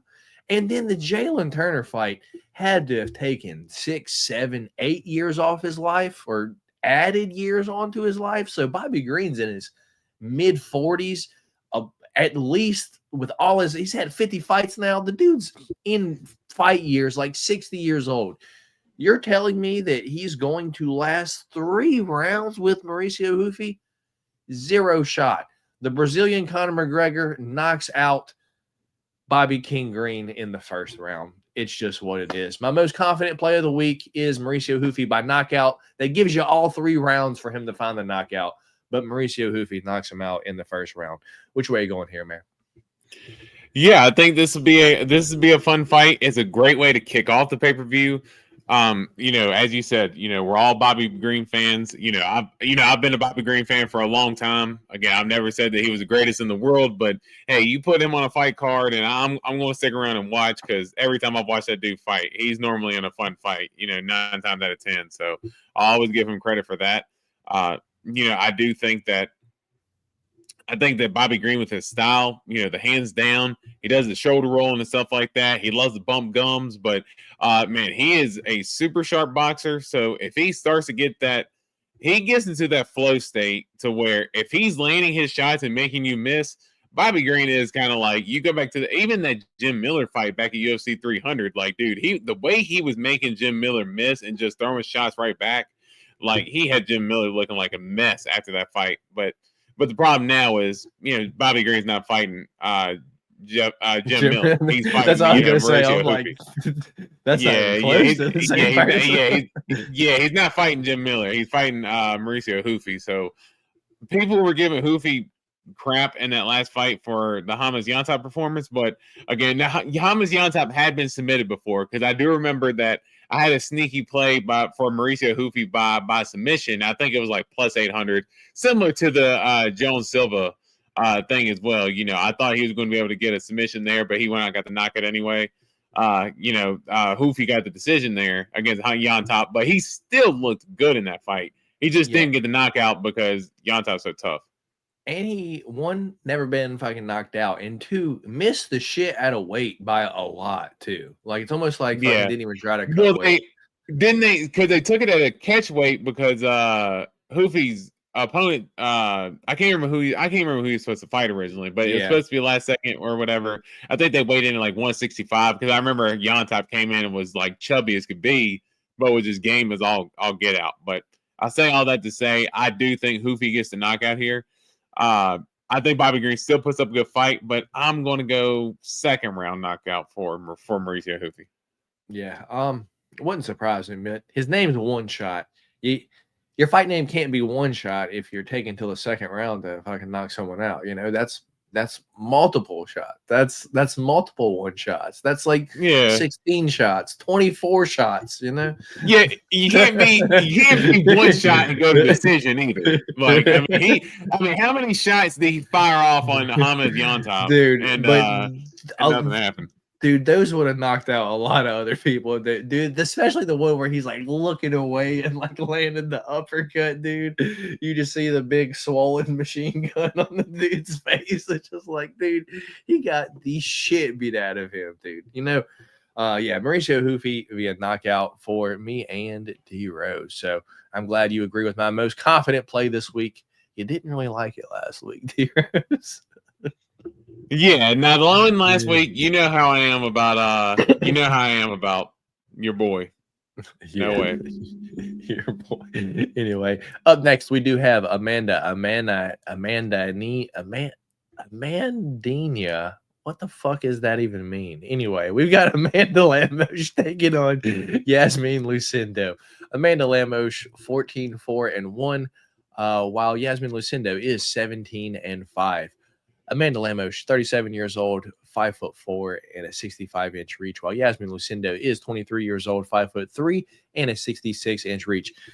D Rose, you know me. You know I'm into my WMMA. It's one of my most favorite things to bet on. But this one I don't feel good about. Currently, odds for this fight plus 114 for Amanda Lamos and minus 135 for Yasmin Lucindo. Over under on this one is set at 2.5. Over 2.5 minus 270. Under 2.5 is plus 200. I can see both fighters winning here, dude. But either way, I see both fighters winning via decision. So I don't hate the over or the fight to go to decision here. I'm just thinking, what does UFC want? Just look at the matchup. We've got a 23-year-old Brazilian versus a 37-year-old Brazilian. Basically both the same size. Who are they going to push? You have to go with the 23-year-old. And I guess she looked all right over Polyana Viana. I don't think she subs Amanda Lemos or anything like that. But I guess I'm going to lean on the side of Yasmin Lucindo via decision. Don't feel great about it. Truly, this could go either way, but Yasmin Lucindo decision for me. How about you, D-Rose? I know you're a Amanda Lemos fan. Yes, I am an Amanda Lemos fan, and honestly, for me, this is a tough one to pick because I do think I can see avenues for both fighters here. I mean, I truly could. I even picked I picked Mackenzie Dern against Amanda Lemos because I thought that was going to be a matchup where Mackenzie Dern could get it to the ground, and Amanda Lemos put it on her pretty good. So I was surprised by that performance, but of course her performance against Verna Jandiroba, I thought Verna was the perfect matchup against Amanda Lemos. Amanda Lemos, even though she got submitted in that fight, she did show good submission defense for the most part. Yasmin Lucindo, she's young. I mean, she's beaten some good fighters so far. She lost to Yasmin Uregi. I mean, it's not, loss hasn't been the best debut for both fighters, though. That's right. Like one of those ones where it's like, dude, I almost don't want to look at any debut UFC fighter just because it's like, if they look like ass, dude, it could just be, octagon jitters for the first time. We've seen it a ton. John Makdessi almost knocked out Ignacio Bahamondes in his first fight. Think about that. Yeah, no, he did. He did. But I guess that's just the thing for me. Trey is Ogden, Daniel Lucinda's- Zellhuber. You know, like, what the fuck is happening? I mean, Zellhuber has kind of shown us that he's really not that guy, though. Man, Lucinda's so young, and I think that's what's making me hesitate to pull the trigger, because she's still, even though she's got a lot of fights, she's still green. Where I think Amanda Lemos is still the faster fighter and the more sharper of the two. Give me Lemos here. I'll take Amanda Lemos. I'll take a shot on the dog here. Let's go by decision. I think the speed advantage and the more technical striker is Amanda Lemos. Power advantage is on her side, as long as she can keep the fight on the feet. All right. All right. That's a second different pick of the day. I am on Yasmin Lucindo. D Rose is on Amanda Lemos. So up next, we do have a fight that may not happen. And the reason I say that, I've saw it a few times this week that Tom Nolan is on his way to the U.S. and tagged Dana White and said, I'm on my way, don't worry. I've only seen Ignacio Bahamondes in Vegas. I haven't seen Jalen Turner post anything that he's in Vegas or anything like that, how his weight cut's going or anything like that. So I'm not sure Jalen Turner fights this weekend. He might be replaced by Tom Nolan. We'll see. But we'll break down this fight, and if it changes, then Friday on Change of Chatter, me and D Rose will give you our new picks. But with that being said, Jalen, the Tarantula Turner is 14-8 overall, 29 years old, 6'3" and a 75.5-inch reach, while Ignacio Bahamondes La Jaula is 16-5 overall, 27 years old, also 6'3" and also a 75.5-inch reach. We got a fun fight here, D Rose. Odds for this are plus 110 for Jalen Turner and minus 130 for Ignacio Bahamondes. Over under on this one is set at 1.5. Over 1.5 is minus 175. Under 1.5 is plus 135. Immediate thoughts on this fight were, I got to go Ignacio Bahamondes. I've thought about this a lot now. I've looked into both fighters, and man, early, this is going to be Jalen Turner, dude. If he can land, I think he can get Bahamondes out of there, but he has to do it early. Jalen's got more power of the two, but it's almost like a video game. That little energy bar just slowly zaps over time. I truly think this weight cut hurts him more than anything. I think he's truly too big for 155. And he's got solid defense as far as blocking, dude, but if you can get through his defense, he just gets hit so fucking much. It's like, and that's when that energy bar starts to zap down, more and more, and it's almost like confidence based. If he's doing good, then, then how do I say this? I think Jalen Turner fights all fights like it's a sparring match. Like, if he drops you, he expects the fight to be over. He isn't really that killer. He doesn't really have that killer instinct. You kind of saw it. Well, you for sure saw it in the Renato Moicano fight. But even like the Bobby Green fight, it was almost like, hey, ref, do you want me to keep punching him here? And I kind of get it. Bobby Green was dead already, but it's like, dude, you just got to keep punching until the ref pushes you off. You shouldn't have to look over at the ref like, hey, are you gonna stop this? So my thing is I think if he faces any sort of adversity, he just kind of starts to crack. And dude, I've been a Jalen Turner fan for a while, but over these past few fights now, it's just one thing that I've seen, dude. If you can crack him, he doesn't recover, dude, and that it just kind of starts to fall apart from that point on. So once again, if Jalen Turner can hurt Ignacio in the first round, I think he's got a chance to get him out. But I just don't think that it happens. I think Ignacio is able to outlast that first round and then just use solid leg kicks, solid body kicks, and he's got a mean spinning wheel kick. He'll throw it to the body like a few times, get people to drop their hands and then wing that up to the head like he did Roosevelt Roberts and clean people's clock with that. I don't think this goes to decision either way, so I don't hate that. But give me Ignacio Bahamondes. Let's go late round 2 ground and pound knockout. What about you, D-Rose? Yeah, I think I know these are two dudes that you like to watch fight as well. As you said, I know you've been a Jalen Turner fan for a while. That had been something that I'm not going to say that I had seen all along in his game, but I had just always been curious to see that tested. And I mean, really, after that Dan Hooker fight, I mean, for him to have Dan Hooker as injured and hurt as he did, for him to miss weight as much as he did, he still couldn't finish the job. And Dan Hooker with a broken arm still almost submitted him. And a broken face. And a broken face. Yeah, but I'm talking about just with the broken arm, almost submitted him with a broken forearm. I mean, I just think Jalen Turner, super talented fighter, no doubt about it. But again, when he starts to get a little bit of that resistance put back on him, that's just when you start to see him make bad decisions, get a little bit erratic, start to eat shots. I think Ignacio Bahamondes has faced a little bit of that adversity. And I think just his striking, the way he sets everything up is just picture perfect. And I've heard Bilal Muhammad, I can't tell you how many times he has said that Ignacio Bahamondes is the best striker that he's seen in his career. Like, he thinks that Ignacio Bahamondes just pure technical ability, like, is just as sharp as anybody.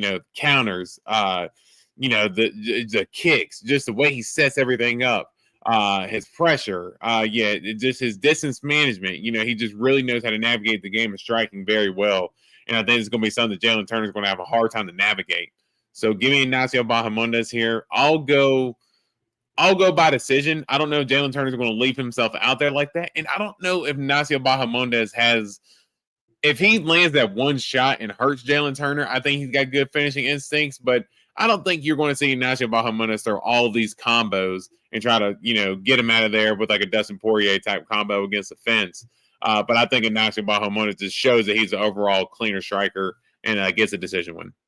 I think, me personally, it's just like, we know he has the power. Like, look what he fucking did to Manuel Torres. Smoked his. But I mean, to be fair, fucking Manuel Torres literally ran in that punch 2 times, the same one. So it's like, I don't think that happens. And then quite literally. He did sub Wrong Ju. So I don't hate the Ignacio Bahamondes late sub props. Maybe 2-3 sub for Ignacio either, because who knows, dude? It's a fist fight. Anything can fucking happen. I mean, Jalen's still so young. He can move back up to welterweight and do it right eventually. The weight cut is, I mean, I just think he's scared after getting smoked by Vicente Luque. He's like, man, I ain't fighting ever at 170 again. But yeah, me and D-Rose both on me and D-Rose both on Ignacio Bahamondes. Co-main event time, D-Rose. We do have Justin, the Highlight Gaethje, taking on Rafael Ataman Fiziev. Justin, the Highlight Gaethje, 25-5 overall, 36 years old, 5'11" and a 70-inch reach, while Rafael Ataman Fiziev is 12-3 overall, 32 years old, 5'8" and a 71.5-inch reach. Currently, odds for this fight: moneyline plus 142 for Justin Gaethje, minus 170 for Rafael Fiziev. Over under on this one set at 2.5. Over 2.5 minus 135. Under 2.5 is plus 105. Yeah, I would say me and you are both Rafael Fiziev fans. I know you've picked against them way more than I've picked against them, but personally, the way I see this fight, if you are on the Rafael Fiziev side, I don't hate it, and I see why, because Justin Gaethje got devastatingly knocked out in his last fight and apparently didn't do anything for 6 months. He said that he didn't even go to the gym for like 6 months. So fully recovered. On the other hand, Rafael Fiziev in his last fight, I think blew out his ACL, something like that. So he's been gone for like 18 months. No fight scheduled. Took this fight on short notice now. So what has he been looking like, really? So There's a lot of question marks here, but the way I'm going to look at this fight is this fight happened, what, 3 years ago now? Yeah, 2023. So yeah, it was 2 years ago. Yeah. Almost 2 years to the day too, which is crazy. Yeah, so 2 years ago, I don't know what all could change. Rafael Fiziev came out, had a strong round one, but when does he not? He usually has a strong round one and round two. But what surprised me, and I think everyone else, was the noticeable size advantage that Justin Gaethje had over Rafael Fiziev. So if it comes in there, looks like the same as it did last time, I have to go with the results going to be the same as it did last time. Rafael Fiziev to have a good first round, but throughout that round two and round three, Justin Gaethje to just beat up Rafael Fiziev, make him look all bloody, batter him up like he did last time. Give me Justin Gaethje to win this fight via decision. How about you, D-Rose? Yeah, I think, fun fight. Obviously we talked about it in terms of how it got made and everything. And, obviously wanted the Dan Hooker fight and we stumbled on this one. Good fight, but I still think that, I'm with you, Dave. I really wanted that Hooker versus Gaethje fight. I thought that was really going to be the one. I think that Fiziev, fun fighter, but taking the fight on short notice. I will say that I did not realize that Fiziev has a couple different times now has had like fights kind of semi-told to him that he was going to have ready for him and hadn't necessarily been ready. I think they said that they had like a Gamrot rematch for him set up in February. Then they moved the goalposts on it. Then I think he said it was a fight with Benil Dariush. They ended up getting it was another fighter that he had mentioned. I can't remember the other one, but I do remember him mentioning specifically Gamrot. So he has kind of been training. He's not necessarily taking the fight off the couch. So let's say that. But I still think in that last fight, I picked Justin Gaethje going into that fight because I was confident, and I just think that Fiziev, early starter, but he's a little bit of a front runner. Where I think that if he's starts well early, he can typically end the fight well. But you try to push back on him a little bit, and it's hard for him to get back into it. Gaethje was really able to snap off that jab there. I think it was in the second round of the fight, and he literally used that jab and took over the fight. And just kept landing that jab against Fiziev, just busted Fiziev's nose and face all to pieces. That's when Justin Gaethje really started to crazy. But no, I think Justin Gaethje, same path here. I think he can land that jab, really get Fiziev off because Fiziev likes to throw a lot of hooks.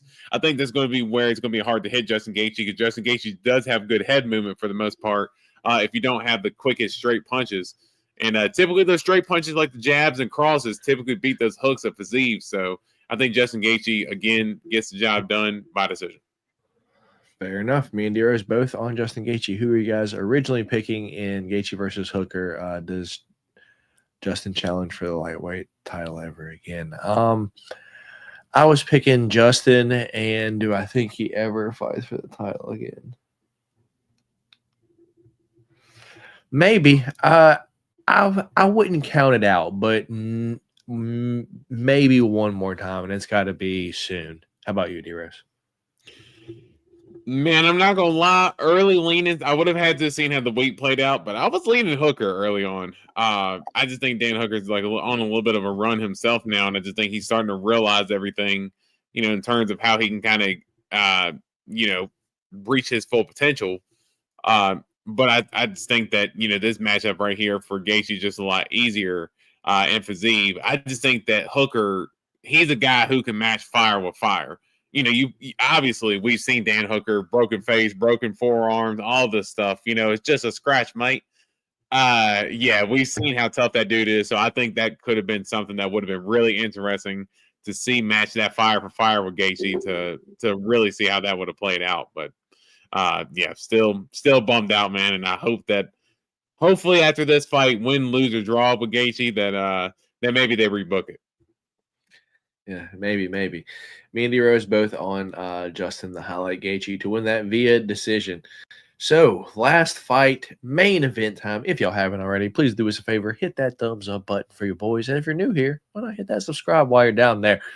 Anyway, main event time. We got Alex Poatan Pereira taking on Magomed Ankalaev. Alex Pereira is 12-2 overall, 37 years old, 6'4", and an 80-inch reach, while Magomed Ankalaev is 21-1 overall, 32 years old, 6'3", and a 75-inch reach. Currently, odds for this fight are -115 for Alex Pereira and -105 for Magomed Ankalaev. Over/under on this one set at 2.5. Over 2.5, -160. Under 2.5 is +124. I am shocked at this line, D-Rose. Clearly it is no secret as to who me and D-Rose are picking here. Me and D-Rose both got Shama. Yeah, dude. Pereira. And it's easy. It's as easy as this. Magomed Ankalaev doesn't check leg kicks. After he gets hit with 4 of them, he starts reaching down to try to grab them.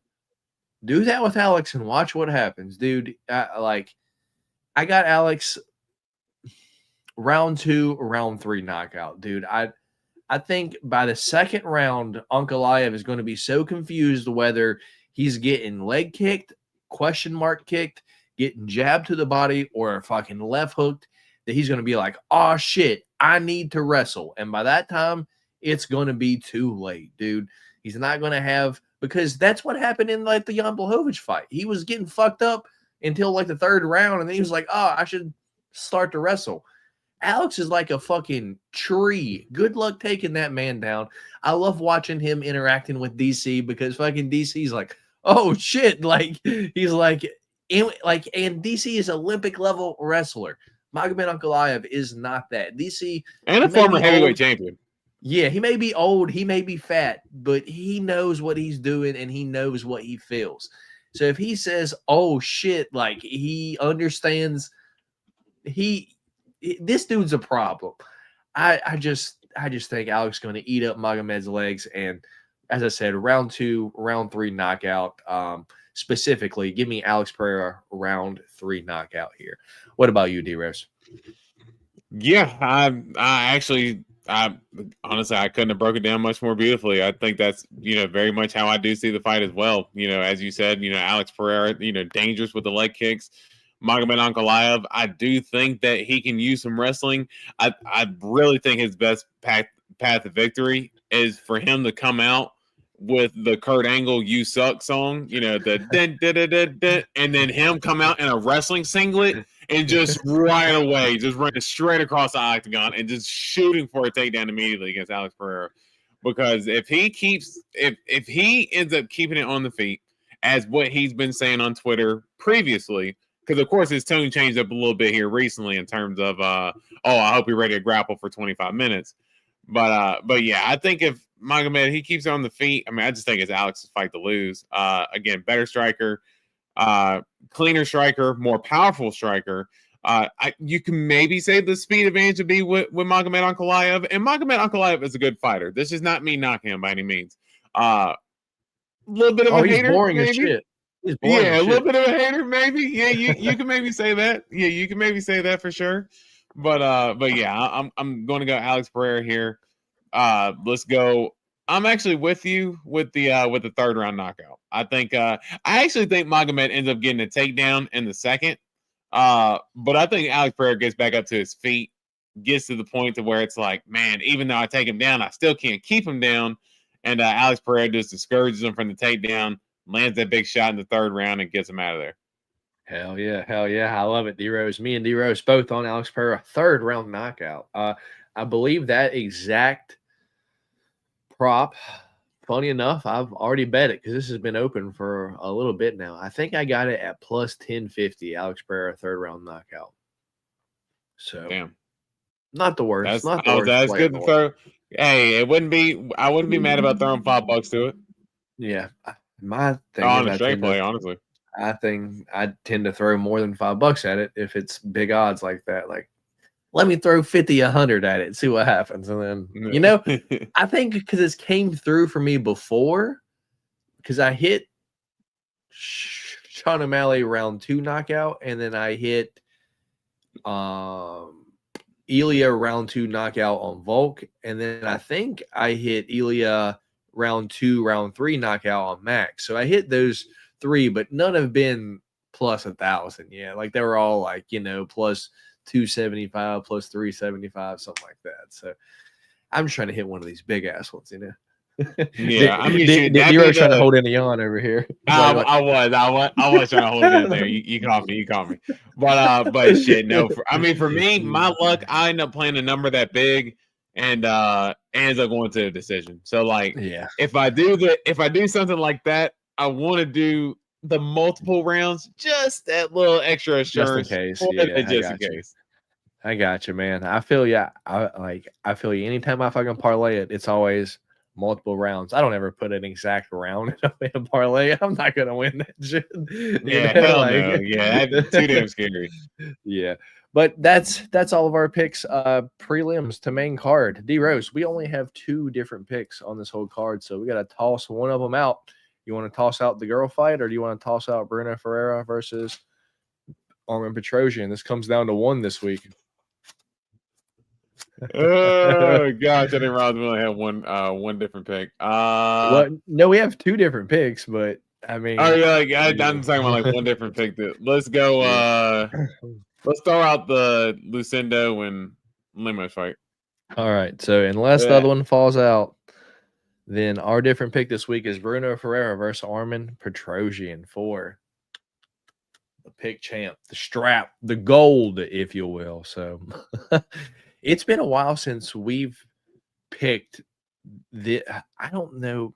We haven't had one where we picked all the same fighters yet, but I think we've gotten 2 once before, but it was probably like 10 fights on the card. We had a 12 fight card, and me and D Rose only picked different on 2 I was going to say, if you won 3 different picks, just because I'm looking back at the card now, if you just won 3, no, well, okay. Honestly, I'm still looking back at the Alex Moreno Carlos Leal fight. Like, I'm looking at it now, and I'm just like, man, I just don't know how confident I am in Carlos Leal. So if you want to throw that one in there for a 3rd different pick, just so we can have that one, we could do that. Because as you heard me, I was very hesitant on picking Carlos Leal at the beginning anyway. So I'll take Alex Moreno by decision. Let's go.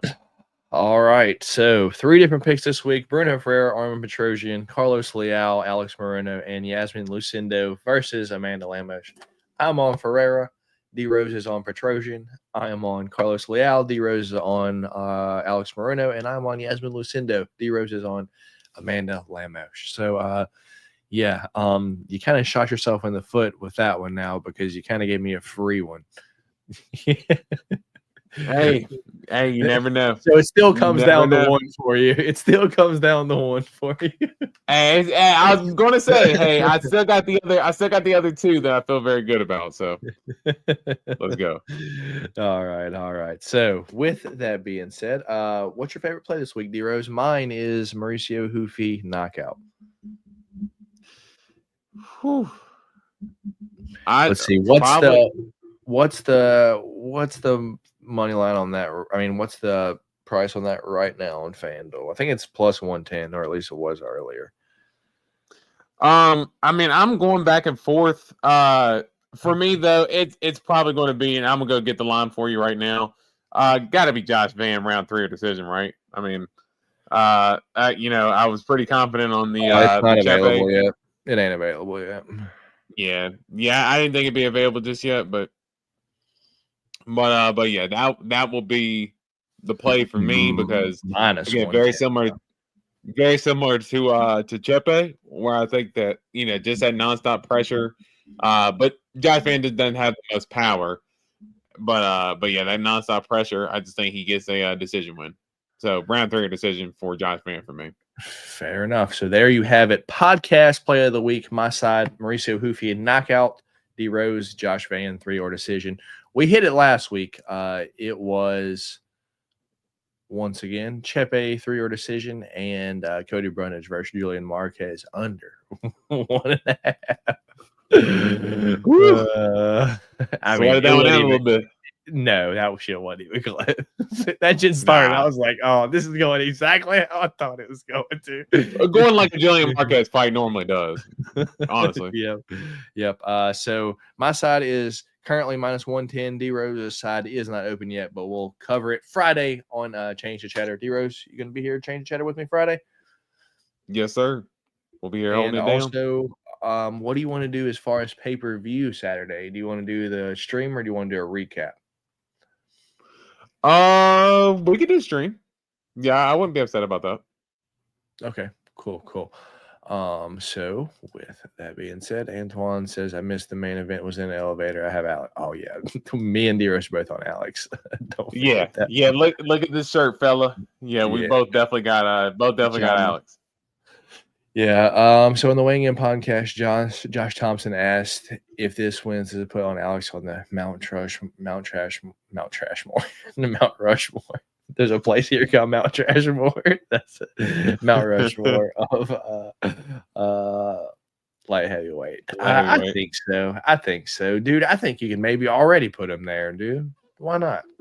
So the only thing with that is, like, we look at the light heavyweight division now, and it's obviously what it is now. But I mean, for me, like when we were first getting introduced to the UFC, dude, the light heavyweight was the golden era of like what the UFC was at that time. So you're talking about guys like Chuck Liddell, you're talking about guys like Tito Ortiz, Rampage Jackson, Shogun Hua, Rashad Evans, you know, champions after champions, and you know, all those guys end up fighting each other as well. I mean, it's and if you look at some of Alex's matchups in the title fights, I mean, Geary matchup, the rematch, Khalil Roundtree.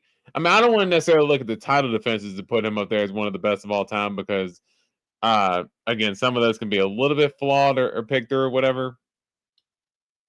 Man, Mount Rushmore is tough for me. I say at least one more. And I know it sounds crazy to say, but I just think it's such a historic division that he really has to do something to really kind of separate himself. Now, if he knocks out Magomed, he's on the skirts, but it's such a historic division, it's hard to put him on Mount Rushmore just yet. All right, fair enough. I thought we'd never see it. With that being said, Tito. Yeah, that's true. I never thought I'd say it either. Once again, if you guys want to win this Magomed Ankalaev card, red on card autograph, pretty sick card. Tune in to Change the Chatter Friday. I'm going to be giving that away to one of you lucky people in the chat. Just be live here Friday, Change the Chatter, 10 p.m. Be giving that away. So, yeah. Anything else before we get out of here, man? No, man. We are good to go. Cool. I know D Rose has got some stuff going on, so so we gotta let him go. Antoine, how has life been for you boys? Though, yeah, D Rose got some stuff going on. Y'all been good for real. Also, Chargers released Joey Bosa. Where does he go? That's a tough call. I did see that early on. I mean, it's really tough to call just with all the cap situations, what teams got to work out, but I don't think the Bills would be a bad move at all if he could show any type of health or anything like that. All right, so whatever that means, yeah, listen to D Rose. With that being said, that's going to be all from us here this week. My name is Matt. D Rose is on that cyber screen. Catch us live right here Friday, Change the Chatter, 10 p.m. Friday night. We'll be giving you our final picks. Break down anything else we need to, make any switches that we had from earlier in the week tonight. And then, I'm going to give that card away, and then I will have at least 3 parlays to share with you guys, trying to turn some change into some cheddar, maybe even a parlay from D Rose as well. But with that being said, that's going to be all from us here this week. If y'all haven't already, hit that thumbs up button for your boy. And, y'all are talking about football. Y'all be good. With that being said, my name is Matt D Rose on that cyber screen, and we'll catch you guys Friday for Change the Chat. Peace. Y'all be safe.